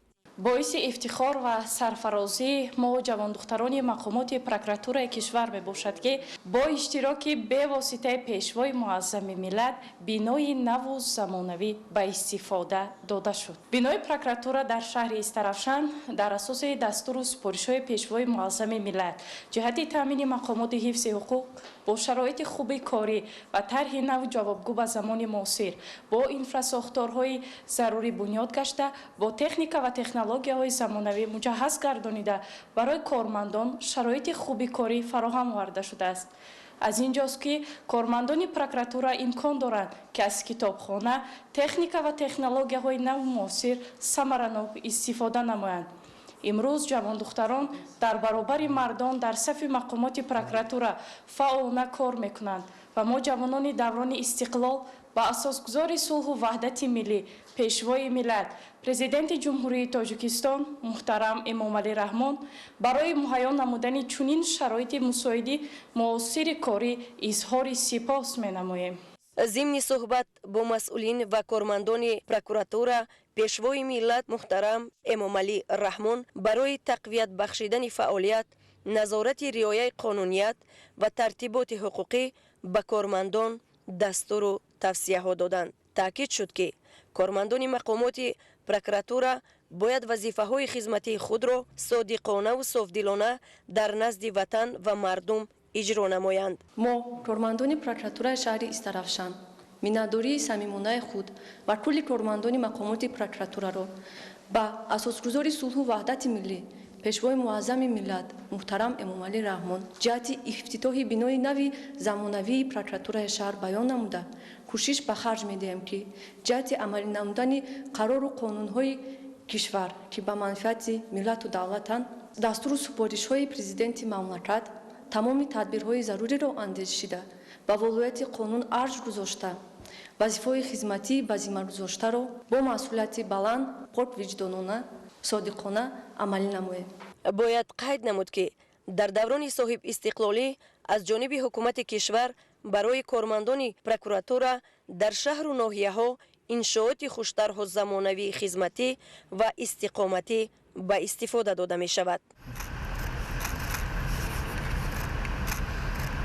در دایره سفر کاری پیشوای ملت محترم امامعلی رحمان به شهر استرافشان و جهت استقلال سزاوار از جشن 35 سالگی استقلال دولتی جمهوری تاجیکستان مجموعاً 28 انشاءات نو از جمله 3 کارخانه صنعتی، 4 مؤسسه تعلیمی، 4 کودکستان، 4 انشاءات ساحه تندرستی، 4 انشاءات ساحه ورزش و استراحت، 2 بینای مأموری و 7 مرکز خدمت رسانی مورد استفاده قرار داده شدند که 5 انشاءات با اشتراک به واسطه پیشوای ملت محترم امامعلی رحمان، 10 انشاءات به طور مجازی و 13 انشاءات با اشتراک نمایندگان حکومت جمهوری تاجیکستان مورد بهره برداری قرار گرفت. در مجموع نزدیک 250 جای نوی کاری تأسیس داده شد. 19 نوامبر سال 2025 در دایره سفری کاری اساسگذار صلح و وحدت ملی پیشوای ملت پرزیدنت جمهوری تاجیکستان محترم امامعلی رحمان به شهر استرافشان با شرکت نماینده حکومت جمهوری تاجیکستان یک عده انشاءات ساحه خدمت رسانی مورد استفاده ساکنان قرار گرفت. از جمله در دهه آبجواز جماعت دهات قلچه کلان شهر استرافشان به فعالیت قهوه‌خانه تنظیم افتتاح رسمی بخشیدند. انشاءات ساحه اجتماعی در آشیانه دومی مرکز خدمت رسانی جایگیر بوده با تشبث و مبلغگذاری صاحبکار وطنی احمدخواجه حیدرزاده در مساحت 450 متر مربع و با خرج نزدیک 1 میلیون سومانی با در نظر داشت ایستگاه واسطه‌های نقلیات گوناگون تمغه در کنار شاهراه اهمیت بین المللی داشته دوشنبه استرافشان خوجندچناق قامت افراخته است. در مرکز خدمت رسانی ذکر گردیده تمام شرایط ها مهیا بوده در آن 10 نفر ساکن به شغل دهه آبجواز با کار دائمی و معاش خوب تامین گردیدند. صاحبکاران وطندوست و ساکنان جماعت دهات قلچه کلان با خوشنودی اظهار داشتند که انشاءات در دایره تجلیل جشن فرخنده 35 سالگی استقلال دولتی بنیاد یافته تحفه ارزشمند به ساکنان جماعت مذکور و مهمانان منطقه‌های گوناگون جمهوری تاجیکستان شماریده می شود. همچنین در این روز در دایره سفری کاری اساسگذار صلح و وحدت ملی پیشوای ملت پرزیدنت جمهوری تاجیکستان محترم امامعلی رحمان در شهرک دلشاد جماعت دهات قلچه کلان چایخانه آرام نیز مورد استفاده قرار گرفت. انشاءات با طرح و نمای زیبا و طبق استانداردهای جوابگوی طلبات معاصر شهرسازی در دایره تجلیل جشن فرخنده ملت 35 سالگی استقلال دولتی جمهوری تاجیکستان از جانب صاحبکار محلی قهرمان بابازاده قامت افراخته است. بینای چایخانه مذکور در مساحت 500 متر مربع با خرج زیاد از 1 میلیون سومانی ساخته شده است. در روند به استفاده دهی انشاءات ساحه خدمت رسانی بیش از 10 نفر ساکن جماعت دهات قلچه کلان با جای کار دائمی و معاش خوب تامین شدند. قید گردید که اقدام‌های سازندگی از جانب ساکنان و صاحبکاران نمونه روشن دستگیری جامعه و مقامات محلی در سمت رشد ساحه اجتماعی و بهتر نمودن سطح خدمت رسانی به اهالی می باشد. در دایره سفری کاری асосгузори сулҳу ваҳдати миллии пешвои миллат президенти ҷумҳурии тоҷикистон муҳтарам Эмомалӣ Раҳмон ба шаҳри Истаравшан имрӯз дар деҳаи Қалачаи ба қабули ҷамоати деҳоти Ҷавкандак бинои дуошонаи ошхонаи эҳсон мавриди истифода қарор гирифт. Миннатдории худро ба ҷаноби олӣ мерасонем ки мо соҳибкоронро ҳама ҷиҳата дастгирӣ мекунам. бинои муосири хизматрасонӣ аз ҷониби соҳибкори маҳаллӣ Абдурасул Аҳмадзода дар масоҳати 200 метри мураббаъ ва бо харҷи 500 000 сомонӣ қомат афрохта, алҳол дар он чандин сокини маҳаллӣ бо кори доимӣ ва маоши хуб таъмин гардиданд. Аснои шиносоӣ намояндагони ҳукумати ҷумҳурии Тоҷикистон аз беҳтар шудани сатҳи некуаҳволии сокинон ва хизматрасониҳои босифат изҳори хушнудӣ намуда, иншооти мазкурро тӯҳфаи арзишманд ба истиқболи арзандаи ҷашни 35-солагии истиқлоли давлатии ҷумҳурии Тоҷикистон арзёбӣ намуданд.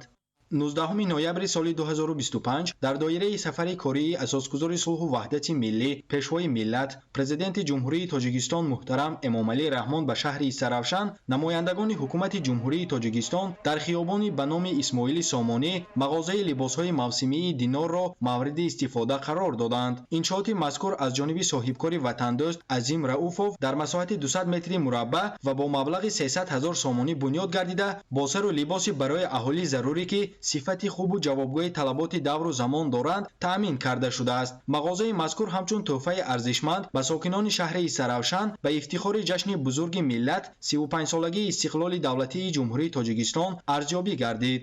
Зимни маросими ифтитоҳи иншооти зикргардида, намояндагони ҳукумати ҷумҳурии Тоҷикистон ба соҳибкорони бунёдкори шаҳри Истаравшан ҷиҳати пайравӣ ба сиясати хиратмандонаву созандаи пешвои миллат муҳтарам Эмомалӣ Раҳмон изҳори сипос намуда, таъкид доштанд ки бунёд ёфтани чунин иншооти хизматрасонӣ дар раванди зебо гардонидани симои шаҳр, инчунин бобати коҳиш додани сатҳи бекорӣ ва бо ин васила ба кори доимӣ ҷалб гардидани ҷавонону пешниҳоди маҳсулоти хушсифат низ мусоидати амалӣ менамояд. Ҳамчунин дар доираи сафари кории асосгузори сулҳу ваҳдати миллӣ пешвои миллат президенти ҷумҳурии Тоҷикистон муҳтарам Эмомалӣ Раҳмон ба шаҳри Истаравшан намояндаи ҳукумати ҷумҳурии Тоҷикистон ҳамроҳ бо масъулини мақомоти иҷроияи ҳокимияти давлатии шаҳр дар хиёбони ба номи Исмоили Сомонии шаҳри Истаравшан мағозаи либосҳои занона, кӯдакона, гулҳои ороишӣ, ҷиҳозҳои хона ва бозичаҳои кӯдаконаи моҳинавро мавриди истифода қарор доданд. Иншооти замонавии мазкур дар ошонаи якуми бинои 13 ошона ҷойгир буда, аз ҷониби соҳибкори маҳаллӣ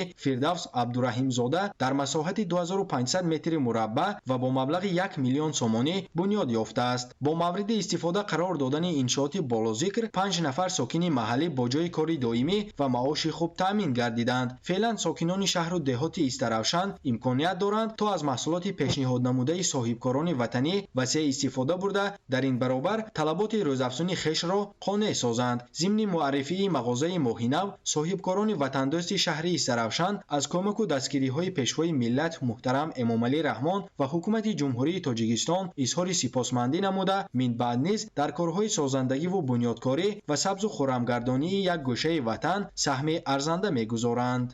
дар доираи сафари кории президенти ҷумҳурии Тоҷикистон пешвои миллат муҳтарам Эмомалӣ Раҳмон ба шаҳри Истаравшан, намояндагони ҳукумати ҷумҳурии Тоҷикистон дар деҳаи Чорбоғи деҳоти Чорбоғ маркази савдо ва хизматрасонии Сафарбоборо ба истифода доданд.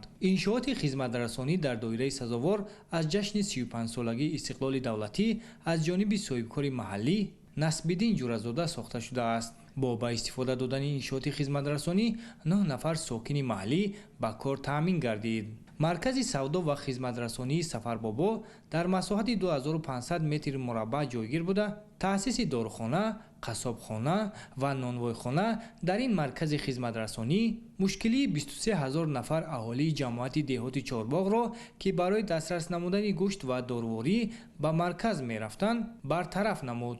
ҳамин Чорбоғ ба мағозаи сохтем, ҳамин халқ ба арзонӣ шавад гуфта, сони ман дар нисбат дорихона, қассобхона, новойхона, ҳама чиза арзон шуда шавад гуфта сохтем барои халқ ба. Одамо ҳамин 8 километр шаҳр ба рафта харид мекард меомад.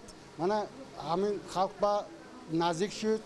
برای خرید به ҳамзамон дар ҳамин деҳа намояндагони ҳукумати ҷумҳурии тоҷикистон маркази савдои мустафоро бо таъсиси 6 ҷойи корӣ ба истифода доданд. дар маркази савдо ва хизматрасонии мустафо ки аз ҷониби соҳибкори маҳаллӣ зафар маҳмадқулзода бунёд ёфтааст, асосан фурӯши масолиҳи сохтмонӣ ва асбобҳои барқӣ баромонда шудааст. 5 деҳа ҳамаш ғайём мерафтанд барои аманин маҳсулотҳои барқӣ, маҳсулотҳои сантехникӣ чизоба мерафтанд. ман ин чизое ташкил кардим ҳаминҷа ба деҳа ба ҳозир осон шуд. имрӯз бо шукргузорӣ аз осудагию оромӣ ва истиқлоли комил мардуми деҳот ва шаҳри Истаравшан чун дигар сокинони мамлакат дучанд меҳнат намуда ба натиҷаҳои назаррас муваффақ мегарданд. дар ин раванд соҳибкорон бо мақсади вусъат бахшидан ба корҳои созандагию бунёдкорӣ, таъсиси ҷойҳои корӣ дар маҳал, беҳтар кардани сатҳи хизматрасонӣ ба аҳолӣ аз тамоми имкониятҳо истифода мебаранд.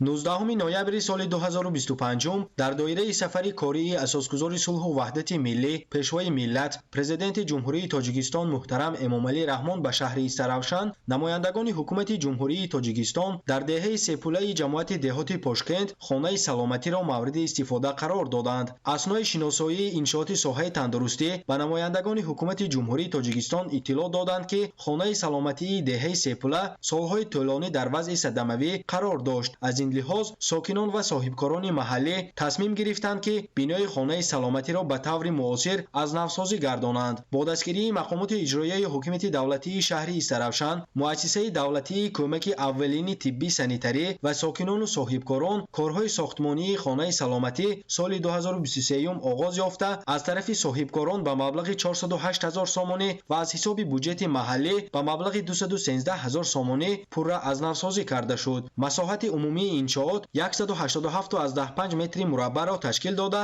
аз ҳуҷраҳои кории мудирон, ҳамшираҳои тибби оилавӣ, хатна, сӯзандору ва момодоягӣ иборат мебошад. мо аз он хурсанд ҳастем, ки бо дастгирии ҳамаҷонибаи муҳтарам Эмомалӣ Раҳмон бумгоҳҳои тиббӣ ба истифода дода шуда истодааст, ки ин аз ғамхории пешвои миллатамон шаҳодат медиҳад. мо кӯшиш менамоем, ки сатҳ ва сифати хизматрасонии тиббиро ба ин деҳа беҳтару хубтар бароҳ монем.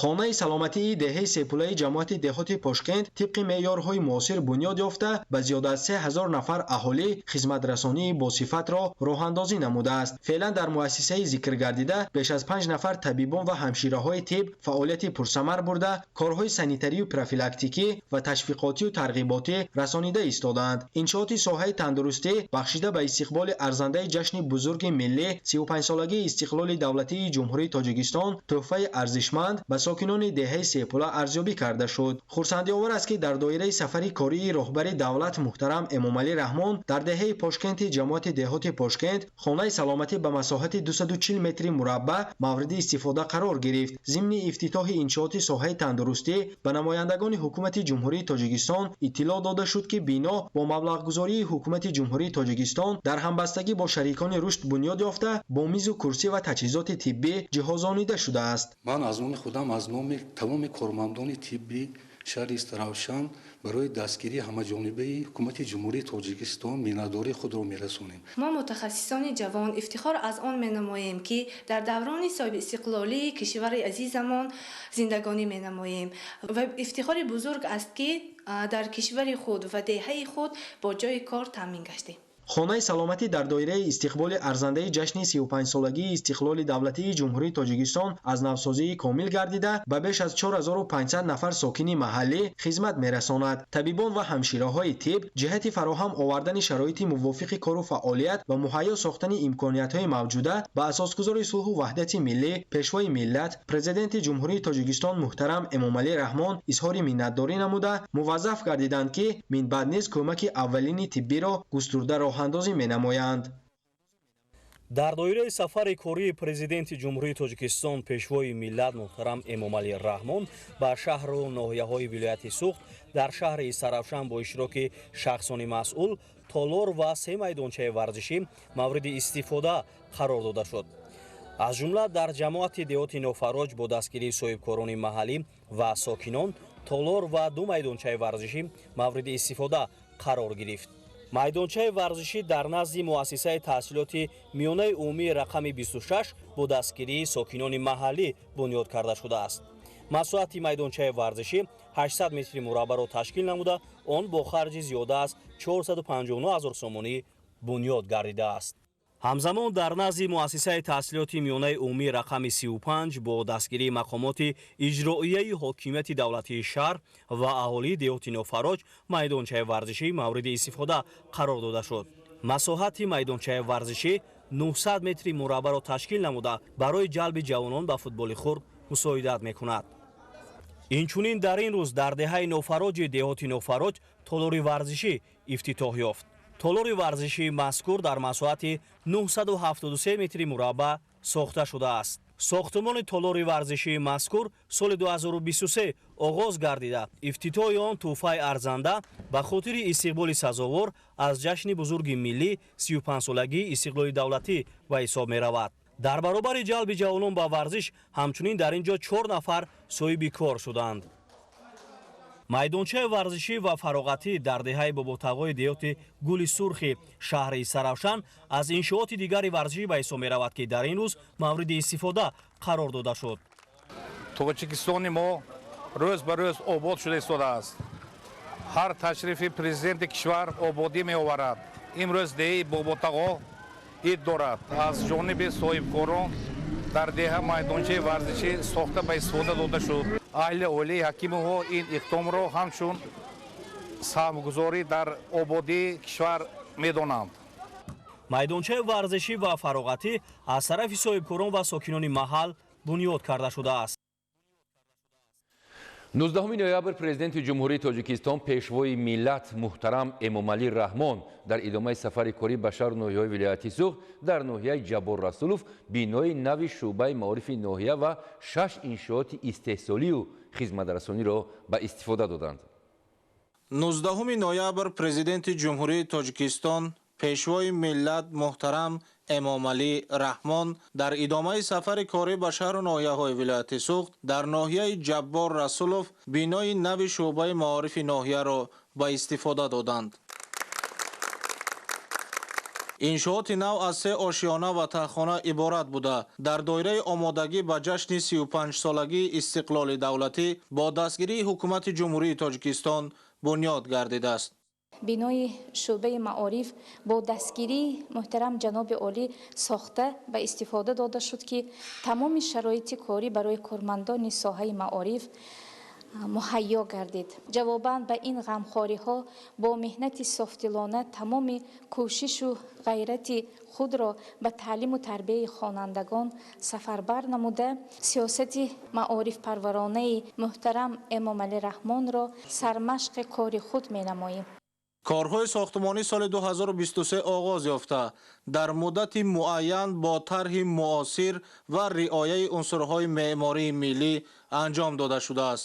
ба пешвои миллат муҳтарам Эмомалӣ Раҳмон иттилоъ дода шуд, ки бинои нави шуъбаи маориф аз 34 ҳуҷраи корӣ иборат аст. дар ошиёнаи сеюми бино маҷлисгоҳ барои 100 нафар бо шароити зарурӣ муҷаҳҳаз мавҷуд буда, мин баъд баргузор намудани вохӯрӣ, машваратҳо ва дигар чорабиниҳои маърифативу фарҳангӣ дар он имконпазир хоҳад буд.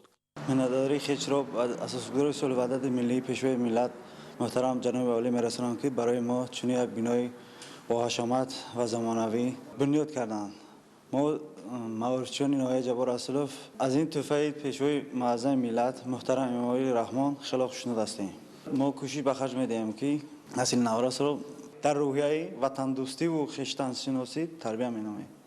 дар иншооти нав ҳамчунин китобхона, бойгонӣ ва як қатор ҳуҷраҳои ёрирасони дигар низ ҷойгир карда шудааст. баробари ба истифода супоридани бинои шуъбаи маориф барои кормандони соҳа шароити муносибу замонавии корӣ фароҳам оварда шуд. дар ноҳияи Ҷаббор Расулов 43 муассисаи таҳсилоти умумӣ бо фарогирии 31772 хонанда амал мекунад. пешвои миллат муҳтарам Эмомалӣ Раҳмон ضمن شناسایی به صفت کارهای ساختمانی بهای بلند داده با کارمندان ساحه معارف جهت بالا بردن سطح تعلیم، استفاده تکنولوژی‌های معاصر، جلب خوانندگان به آموزش فن‌های طبیعت شناسی و دقیق و از خود کردن زبان‌های خارجی دستور و هدایت‌ها دادند. عرض سپاس خود را به جناب عالی محترم پیشوای معظم ملت امام علی رحمان می رسانیم که ما آموزگاران و کارمندان شعبه معارف را با چنین بنای نو زمانوی که با بهترین شرایط ها و امکانیت های زمانوی تحفه نمودند. کوشش و تلاش ما بهر آن است که فعالیت کاری خود را عمیقاً براه مانده بهر آینده دولت و ملت کمر همت ببندیم. اطلاع داده شد که 80% کارمندان شعبه معارف ناحیه جبار رسولوف را زنان تشکیل می‌دهند. سال روان 16 ختم کننده ناحیه طبق کوتای پرزیدنتی به مؤسسه‌های عالی کشور قبول شدند که 8 کسشان دختران میباشند. در 5 سال اخیر 40 دختر ناحیه با استفاده از کوتای پرزیدنتی به مؤسسه‌های تحصیلات عالی داخل شدند. 19 ноябр президенти ҷумҳурии тоҷикистон пешвои миллат муҳтарам эмомалӣ раҳмон дар ноҳияи ҷаборасулов гимназияи хусусӣ, 4 корхонаи истеҳсолӣ ва гармхона бо ҳавзҳои моҳипарвариро ба таври фосилавӣ ба истифода доданд. дар корхонаҳои нав истеҳсоли 5 номгӯи маҳсулот аз ҷумла пойафзол, собун, тухму гӯшти парранда, моҳӣ ва сабзавот ба роҳ монда шудааст. дар маҷмӯъ дар коргоҳу корхонаҳои кушодашуда дар ноҳияи ҷаборасулов 150 ҷойи кории нав таъсис ёфтааст. иқтидори истеҳсоли 3 корхонаи гӯшту тухми парранда имкон медиҳад ки дар як моҳ дар ноҳияи ҷабор-расулов аз ҳисоби ҳамин иншооти нави истеҳсолӣ 350 000 дона тухми инкубатсионӣ, 500 000 сарчӯҷа ва 2000 тонна гӯшти мурғ истеҳсол карда шавад. 42 ҳавзи сунъии моҳипарварие ки дар ҷамъияти дорои масъулияти маҳдуди хайри сафо сохта шудааст, имкон медиҳад ки дар як сол 300 тонна моҳӣ истеҳсол гардад. дар ин хоҷагии моҳипарварӣ вобаста ба талаботи бозори истеъмолӣ тадриҷан самти фаъолият васеъ гардида истеҳсоли гулмоҳӣ зиёд карда мешавад. дар 1 гектар гармхонаи ҷамъияти дорои масъулияти маҳдуди хайри сафо ҳоло парвариши сабзавот ба роҳ монда шудааст. меҳнаткашон дар як сол то 3 ҳосил ба даст оварда бо ин таҷрибаи намунавӣ дар ҳудуди вилояти Суғд дар таъмини фаровонии бозори истеъмолӣ бо маҳсулоти ғизоии дорои сифати баланд саҳмгузорӣ мекунанд. дар муассисаи таълимӣ барои 1000 хонанда дар 2 баст шароит барои таълим фароҳам оварда шуда 40 ҷойи кории нав таъсис ёфт. пешвои миллат муҳтарам эмомалӣ раҳмон зимни шиносоӣ бо шароити фароҳамшуда ба масъулини марбутаи соҳа ва соҳибкорон барои истифодаи босамар аз дастгирию таваҷҷӯҳи ҳукумати кишвар нисбат ба фаъолияти намояндагони бахши хусусӣ, имтиёзҳои андозию гумрукӣ, ворид намудани технологияи муосир, ташаккули фаъолияти соҳибкорӣ ва васеъкунии имкониятҳои истеҳсолӣ дастуру тавсияҳо доданд. иншооти нави истеҳсолию хизматрасонӣ дар ноҳияи ҷабор-расулов бо иҷрои супоришҳои роҳбари давлат барои саҳмгузорӣ дар ободии диёр ва афзоиши истеҳсоли маҳсулоти ивазкунандаи воридот ва ба содирот нигаронида шуда дар доираи омодагӣ ба истиқболи ҷашни 35-солагии истиқлоли давлатӣ аз ҷониби намояндагони бахши хусусӣ сохта шудааст.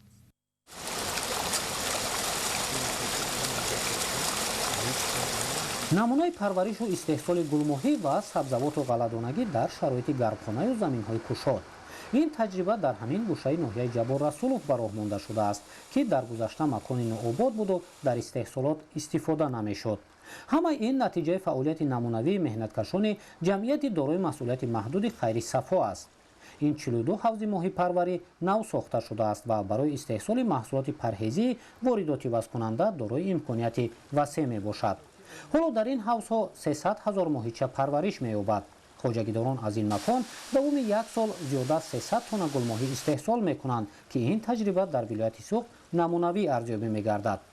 насби технологияи ҳаводиҳанда барои инкишофёбию калоншавии моҳӣ мусоидат мекунад. агар дар шароити анъанавии гулмоҳӣ давоми як сол тақрибан 1 килограмм вазн гирад, дар сурати истифодаи технологияи ҳаводиҳандаю риояи дигар талаботи парвариш гулмоҳӣ метавонад дар як сол то наздики 1,5 килограмм вазн гирад. татбиқи имтиёзҳо, фазои мусоиди соҳибкорию сармоягузорӣ, васеъкунии самти фаъолият ва истифодаи бештари имкониятҳои табиӣ барои истеҳсоли маҳсулоти ивазкунандаи воридот аз ҳадафи минбаъда арзёбӣ мегардад. таҷрибаи намунавии парвариши гулмоҳӣ, бунёди гармхона, намунаи гирифтани чанд ҳосил аз як қитъа, фароҳамсозии шароит барои сайёҳии кишоварзӣ дар ин гӯшаи ноҳияи Ҷабор Расулови вилояти Суғд аз ҷониби соҳибкор Масъуд Ҳасанзода ба роҳ монда шудааст. нақшаҳо дар марҳилаи навбатӣ соли 2026 дар ҷамъияти дорои масъулияти маҳдуди Хайри Сафо таъсиси корхонаи коркарди моҳӣ ва истеҳсоли намудҳои гуногуни маҳсулоти содиротӣ ба нақша гирифта шудааст. дар ин ҷо зиёда аз 42 дона ҳавзи моҳипарварӣ аст ки дар дохили худ зиёда аз 300 000 моҳичаи хурд ҷойгир шудааст.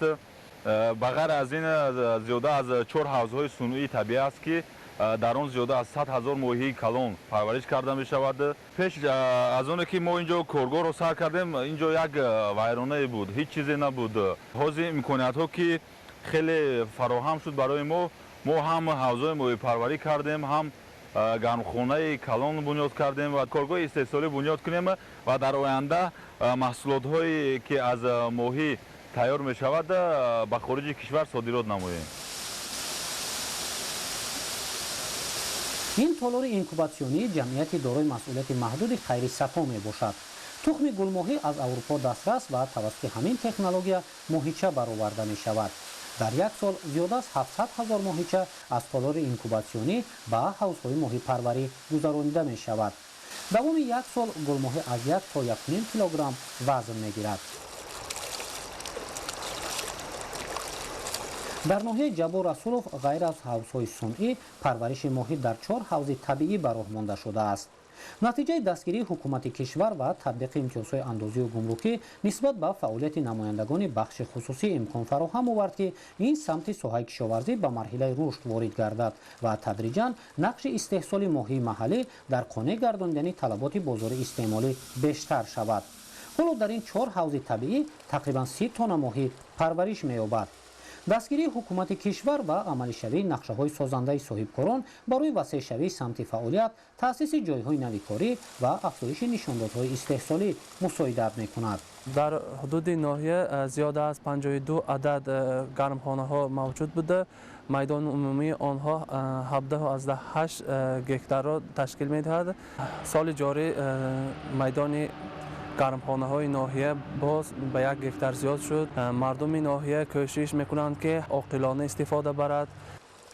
дар баробари моҳипарварӣ меҳнаткашони ҷамъияти дорои масъулияти маҳдуди Хайри Сафо дар истифодаи самараноки замин ва истеҳсоли сабзавот дар шароити гармхона таҷрибаи худро ғанӣ намуданд. майдони умумии гармхонаи навбунёди хоҷагӣ наздики 1 гектарро ташкил медиҳад ва дар як сол 3 маротиба ҳосил гирифта мешавад. ҳоло парвариши сабзавот ба роҳ монда шудааст ва аз моҳи феврал кӯчати бодиринг ба роҳ монда мешавад. аз ҳисоби истифодаи самараноки заминҳои атрофи хоҷагӣ истеҳсоли маҳсулоти кишоварзӣ зиёд гардонида мешавад. яъне фаъолияти хоҷагидорон дар самти баланд бардоштани самаранокии замин тадриҷан натиҷаҳои баланд ба даст меорад. мо дар ҳамин гармхона ба кор таъмин шудем. ҳоло мо дар ин ҷо креми пекинӣ эндуро F1 парвариш менамоем. дар як сол 3 маротиба ҳосил ба даст меорем. ҳоло бошад дар давоми креми эндуро F1 боз бодиринг парвариш менамоем. татбиқи нақшаи чорабиниҳои ҷашни 35-солагии истиқлоли давлатӣ ба таҳкими корҳои ободонӣ, васеъшавии имкониятҳои истеҳсолӣ, таъсиси ҷойҳои навикорӣ ва ба талаботи замон мутобиқ шудани хизматрасонӣ дар самту соҳаҳои гуногуни ноҳияи Ҷабор Расулов мусоидат намудааст. дар доираи иҷрои супоришҳои ҳукумати кишвар, афзоиш додани истеҳсоли гулмоҳӣ, қонеъгардонии талаботи бозори истеъмолӣ бо маҳсулоти парҳезӣ, таъсиси корхонаи коркард ва ба роҳ мондани содирот аз ҳадафи минбаъдаи меҳнаткашони ҷамъияти дорои масъулияти маҳдуди Хайри Сафо арзёбӣ мешавад. 19 ноябр президенти ҷумҳурии Тоҷикистон пешвои миллат муҳтарам Эмомалӣ Раҳмон дар шаҳраки меҳрободи ноҳияи Ҷаббор Расулов ба таври фосилавӣ корхонаи истеҳсоли пойафзол ва маводи шустушӯии Шоҳинро ба истифода доданд. иқтидори коргоҳ 5000 ҷуфт пойафзол дар як моҳро ташкил дода, дар он пойафзоли мактабӣ, кӯдакона, занона, мардона, низомӣ ва дигар навъҳо истеҳсол карда мешаванд. боиси ифтихор аст ки имрӯз бо иштироки асосгузори сулҳу ваҳдати миллӣ пешвои муаззами миллат президенти ҷумҳурии Тоҷикистон муҳтарам Эмомалӣ Раҳмон коргоҳи пойафзолбарорӣ ва маводи шустушӯии Шоҳин аз тарафи ҷамъияти дорои масъулияташ маҳдуди шоҳини зарафшон дар шаҳраки меҳрободи ноҳияи ҷаббор расулов бунёд гардид ва бояд қайд кард ки дар ин коргоҳ наздик ба 40 нафар сокинони маҳаллӣ бо ҷои кори доимӣ таъмин мебошанд ва маоши миёнаи онҳо 1,5-2,000 сомониро ташкил медиҳад. маҳсулотҳое ки дар коргоҳи пойафзолбарорӣ мавриди истифода қарор мегирад маҳсулотҳои ватанӣ буда қисман аз хориҷи кишвар истифода бурда мешавад ва дар давоми як моҳ 5000 ҷуфт пойафзоли ватанӣ истеҳсол карда мешавад ва наздик ба 36000 дона собун, яъне дар ин коргоҳ 6 намуд собунҳои ҷомешӯӣ барои хоҷагии халқ равона карда мешавад ва дар умум гирем техникое ки дар ин ширкат ворид карда шуд аз ҷумҳурии халқи чин ва ӯзбекистон мебошад ва он маҳсулотое ки ход дар самти шустушӯӣ бошад, ход дар самти пойафзолбарорӣ беш аз 80% он маҳсулоти ватаниро ташкил медиҳад. иншооти нави истеҳсолӣ дар доираи иқдомҳои рушди соҳаи саноат ва ба истиқболи ҷашни 35-солагии истиқлоли давлатӣ аз ҷониби соҳибкорон оилаи Бобоназаровҳо бунёд гардидааст. маҷмӯи дастгоҳҳои пойафзолдӯзӣ аз ҷумла дастгоҳҳои дузандагӣ, қолабсозӣ, бурандагӣ ва суфтакунӣ аз хориҷи кишвар ворид ва насб шуданд. дар коргоҳ 2 хати истеҳсолӣ фаъол аст. хати асосӣ ба истеҳсоли пойафзол ихтисос ёфтааст. қисми зиёди ашёи хом, чарм ва ришта маҳсулоти маҳаллӣ мебошад. ба иттилои масъулон дар коргоҳ пурра сокинони маҳаллӣ ба кор ҷалб шуданд. раҳмат ба ҷаноби олӣ ки мо занҳои хонҷин соҳиби кор шудем. барои омӯзиши онҳо мутахассисон аз шаҳри Хуҷанд ва шаҳри Исфара даъват шуда давраҳои кӯтоҳмуддати омӯзишӣ роҳандозӣ гардидааст. коргоҳи пойафзолдӯзӣ дар ноҳияи Ҷаббор Расулов метавонад талаботи аҳолиро бо маҳсулоти ватанӣ таъмин намуда ҳамзамон ба рушди саноати деҳот мусоидат намояд. бо қарори ҳукумати ҷумҳурии тоҷикистон солҳои 2022-2026 солҳои рушди саноат эълон карда шудааст. мо бо ҳамроҳии бародарам тасмим гирифтем ки каман бошад ки саҳми худро барои ободии тоҷикистон гузорем ва ин корхонаро сохта ба истифода додем. хати дуюми коргоҳ ба истеҳсоли маводи шустушӯӣ ихтисос ёфтааст. ин қисми коргоҳ имконият дорад ки дар як сол то 500 000 дона собун истеҳсол намояд. мо дар пайрави сиёсати хиратмандони роҳбари мамлакат тасмим гирифтем ки каме бошад ҳам барои рушди соҳаи саноат истеҳсоли ватанӣ саҳми худро гузорем. ин маҳсулотҳо маҳсулотҳои воридот ивазкунанда аст, яъне маҳсулотҳои ватанӣ воридот ивазкунанда мебошад ки барои рушди номии ояндаи кишвар саҳми худро мегузорад. раванди истеҳсол бо истифода аз дастгоҳҳои замонавӣ ба роҳ монда шуда мутахассисон технологияи корро аз коршиносони хориҷӣ омӯхтанд. мо имрӯз ҷавонони даврони истиқлолият шукрона аз он мекунем ки дар чунин мамлакати ободу зебо умр ба сар мебарем. мо миннатдории худро ба пешвои миллат ҷаноби олӣ муҳтарам Эмомалӣ Раҳмон мерасонем ки ба соҳибкорони ватанӣ имконият доданд ки чунин корхонаҳои хурду бузургеро сохта ба истифода дода истоданд ва занҳову духтарҳои маҳаллӣ бо ҷои кор таъмин мешаванд. дар маҷмӯъ дар коргоҳи пойафзолдӯзӣ ва маводи шустушӯии Шоҳин наздики 40 нафар бо ҷои кори доимӣ ва маоши хуб таъмин гардиданд. дар ҳамин рӯз президенти ҷумҳурии Тоҷикистон пешвои миллат муҳтарам Эмомалӣ Раҳмон дар бинои шуъбаи маорифи ноҳияи Ҷаббор Расулов корхонаи паррандапарварии Корвон паррандаро ба таври фосилавӣ ифтитоҳ намуданд. корхонаи мазкур бо харҷи зиёда аз 3 миллиону 500 ҳазор сомонӣ бунёд гардида дар он 12 нафар бо ҷои кори доимӣ ва маоши муносиб таъмин шуданд. раванди истеҳсолот дар ин корхона қариб ҳамаи зинаҳои паррандапарвариро дар бар мегирад. тавассути инкубатори наслгирӣ аз як тухмбонӣ то 500 ҳазор чӯҷа ба даст оварда мешавад.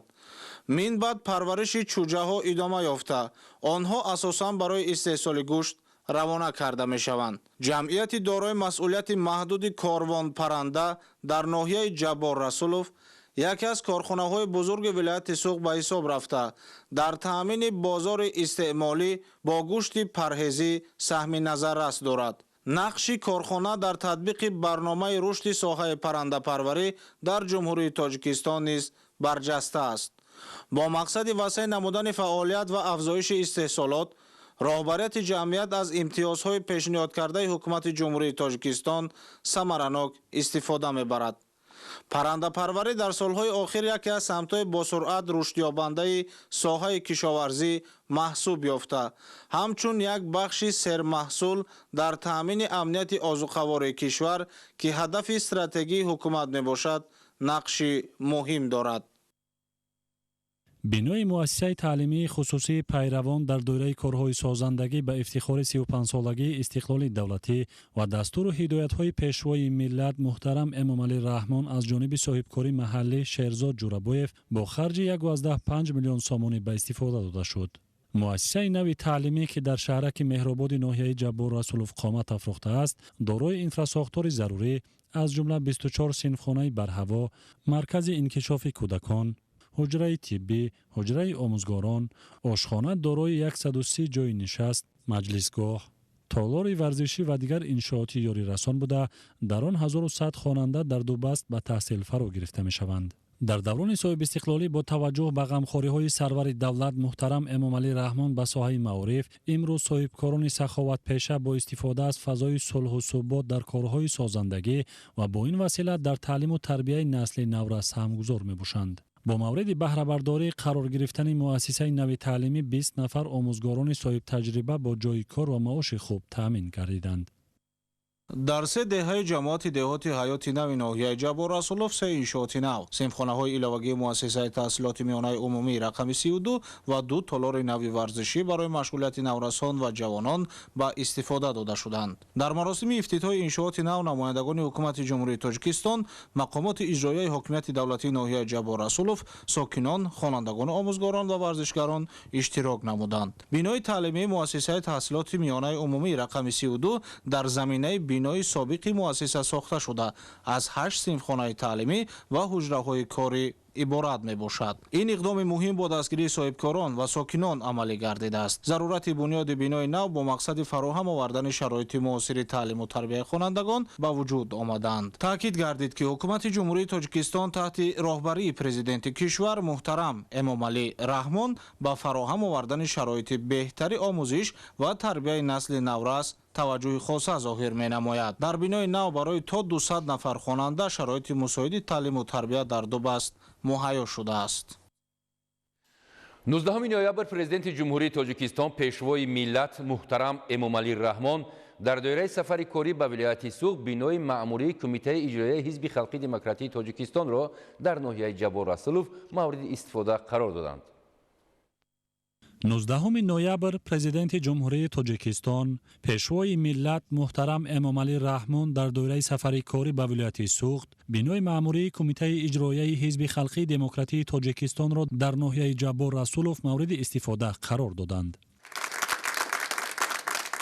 хуршеди роҳи мо, пешвои раҳнамо, дар арсаи ҷаҳон аҳду гувоҳи мо, бахшандаи зафар бо ҷон ба анҷуман, нерӯи мо шумо ҳамҷони ин ватан. аз ҳизбиён салом, пешвои ҷовидон, табрик ҷашни халқ, пешвои тоҷикон. хуш омадед пешвои муаззами миллат. хуш омадӣ эй пешво, ای قهرمان بابای ما، با هر قدم پر نور کن امروز و هم فردای ما. از آمدنهای شما هر گوشه خاکی میهن از پیش زیباتر شود، رنگی دیگر گیرد وطن. آسودگی و بیغمی امروز ما را هم نواز، بختی سفیدی کشورم از زحمتی بابای ما. خوش آمدی بابا جان، ما رو ба сарвари давлат муҳтарам Эмомалӣ Раҳмон иттилоъ доданд, ки бинои навбунёд аз 3 ошёна иборат буда, дорои 10 ҳуҷраи корӣ, китобхона, бойгонӣ, маҷлисгоҳ ва қабули шаҳрвандон мебошад. дар он беҳтарин шароит барои кормандон фароҳам оварда шудааст. иншооти навбунёд дар доираи корҳои созандагӣ ба истиқболи 35-солагии истиқлоли давлатӣ бунёд шуда, тӯҳфаи арзишманд барои кормандон арзёбӣ мегардад. боиси сарфарозист, ки имрӯз бо иштироки пешвои муаззами миллат, раиси حزب خلقی دموکراتی تاجیکستان محترم امامعلی رحمان بینای نو زمانوی کمیته اجرایی حزب خلقی دموکراتی تاجیکستان در ناحیه جبار رسولوف با استفاده قرار داده شد. ما حزبیان را که هدف و مقصد اساسی حزب خلقی دموکراتی تاجیکستان تامین زندگی شایسته مردم بالا بردن سطح نیکوحالی مردم می باشد، ما را وادار می سازد که باز صدقاً از دل و جان به وطن زیر سیاست سازنده پیشوای معظم ملت سهامگذار باشیم. کارهای ساختمانی در انشاءات مذکور ماه می سال 2024 آغاز گردیده از حساب مبلغ‌های کمیته اجرایی مرکزی حزب خلقی دموکراتی تاجیکستان و جلب اعضای فعال حزب، صاحبکاران محلی و شخصان سخاوتپیشه بنیاد گردیده است. طبق اطلاع مسئولین به حالت 1 نوامبر سال 2025 اعضای کمیته اجرایی حزب خلقی دموکراتی تاجیکستان در ناحیه جبار رسولوف 11380 نفر را تشکیل می‌دهند. حالا در حدود ناحیه 73 تشکیلات ابتدایی حزبی فعالیت دارد. ما اعضایان فعال حزب خلقی دموکراتی جمهوری تاجیکستان در ناحیه جبار رسولوف از این اشتراکی پیشوای معظم ملت خرسندیم، شکرانه میکنیم و حرکت میکنیم که مثل پیشوای معظم خود در سازندگی و بنیادکاری و توسعه و آزاد نمودن محل زیست خود حس خود را گذاریم و ما شهروندان باید شکرانه کنیم که چنین پیشوای معظم ملت داریم. باعث قید است که ما اعضایان فعال حزب خلقی در ناحیه دائما در آبادانی، سازندگی و تشویق و ترغیبات بردن جوانان در هدایت هایی که پیشوای معظم ملت خود در برآمدهایشان قید میکنند سهم گذاریم. قامت افراختن بنا به مرکز ناحیه حسنی تازه ضم نموده است. اطراف انشاءات با گل و درختان سایه افکن آرا داده شده، تمام راهرو و گذرگاه ها سفالک پوش گردیدند.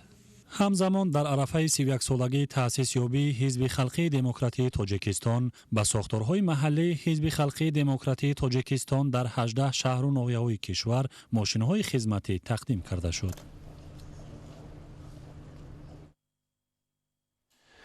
19 نوامبر پرزیدنت جمهوری تاجیکستان پیشوای ملت محترم امامعلی رحمان در شهر گلستان با راهبران و فعالان ولایت سوغد ملاقات نمودند. 19 نوامبر پرزیدنت جمهوری تاجیکستان پیشوای ملت محترم امامعلی رحمان در شهر گلستان با راهبران و فعالان ولایت سوغد ملاقات نمودند.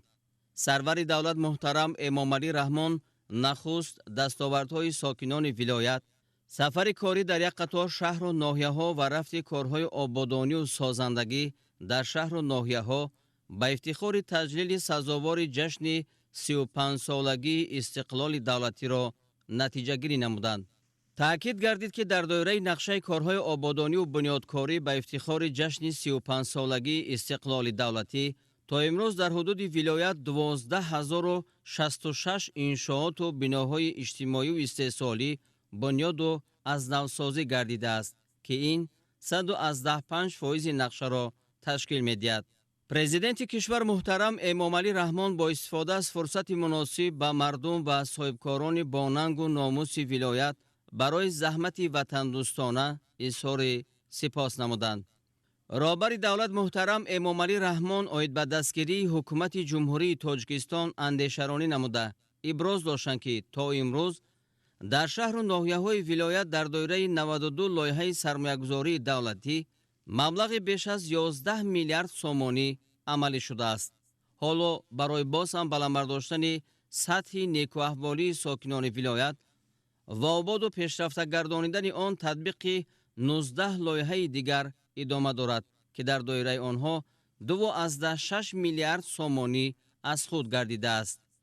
گفته شد که لایحه‌های ذکر گردیده اساساً به ساختمان و مجهزگردانی مکتب‌ها، رشد ساحه انرژتیک، تحکیم ساحه کشاورزی، تأمین نمودن استواری ضد آفت‌های طبیعی و همکاری منطقوی اقتصادی آسیای مرکزی توسط بنیاد دالان‌های نقلیاتی و اقتصادی روانه شده است.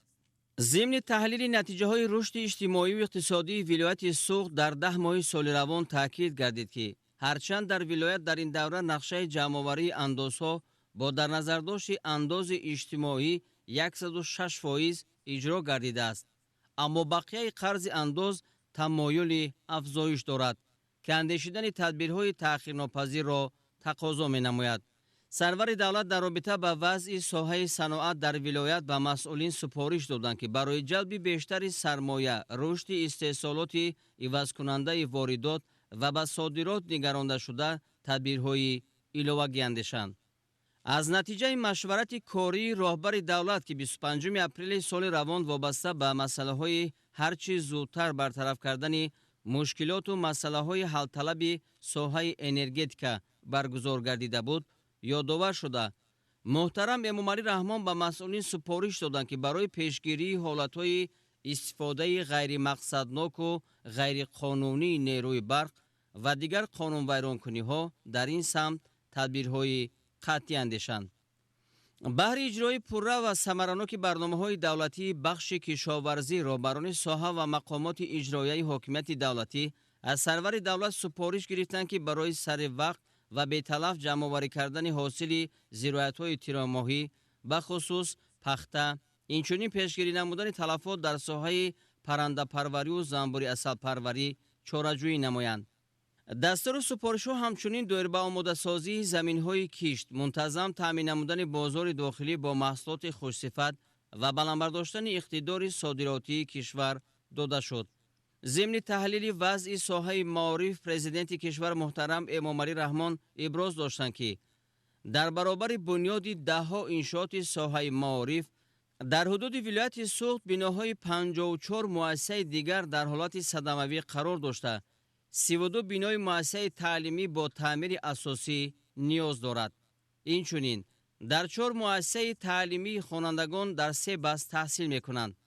масъулини сохторҳои марбута вазифадор шуданд ки доир ба бартарафсозии мушкилоти зикршуда ва ҳалли дигар масъалаҳои соҳа чораҳои мушаххас андешанд.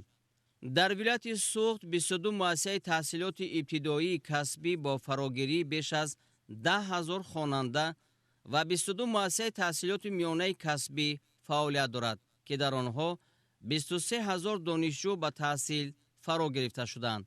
вале заминаҳои моддию техникии ин муассисаҳо бахусус озмоишгоҳҳо ва таҷҳизоти таълимию истеҳсолии онҳо беҳбудии ҷиддӣ тақозо менамояд.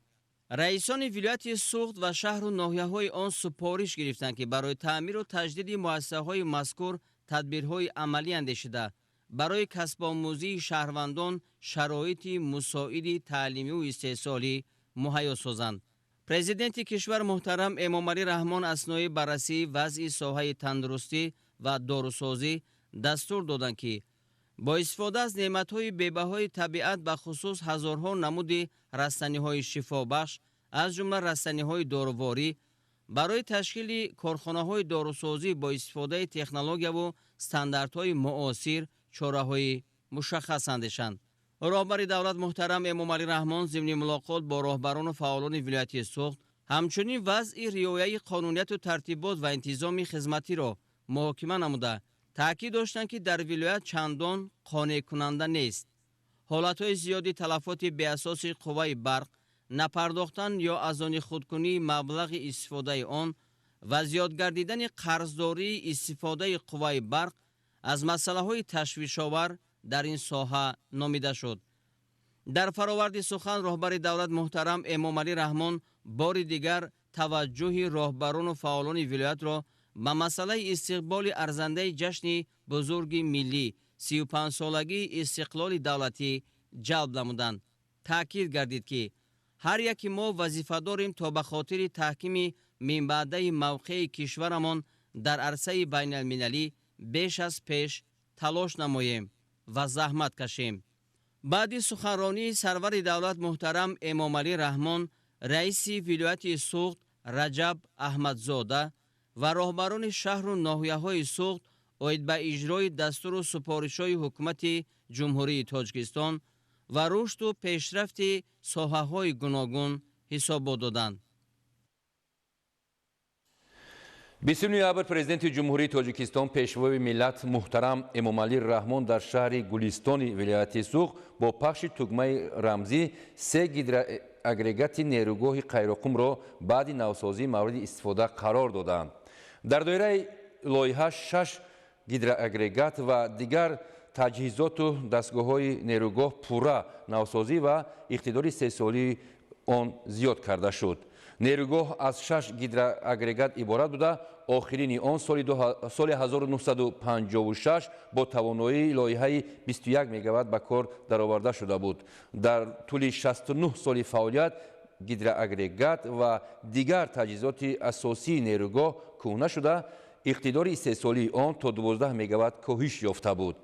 аз соли 2019 бо дастгирӣ ва иқдому ташаббусҳои пешвои миллат президенти ҷумҳурии тоҷикистон муҳтарам эмомалӣ раҳмон корҳои навсозӣ дар иншоот шурӯъ гардида дар муддати қариб 7 сол 6 гидроагрегати нерӯгоҳ пурра навсозӣ ва иқтидори ҳар яки онҳо ба 29 мегаватт расонида шудааст. бинандаҳои азиз, ин буд барномаи иттилоотии ахбор. хайр саломат бошед.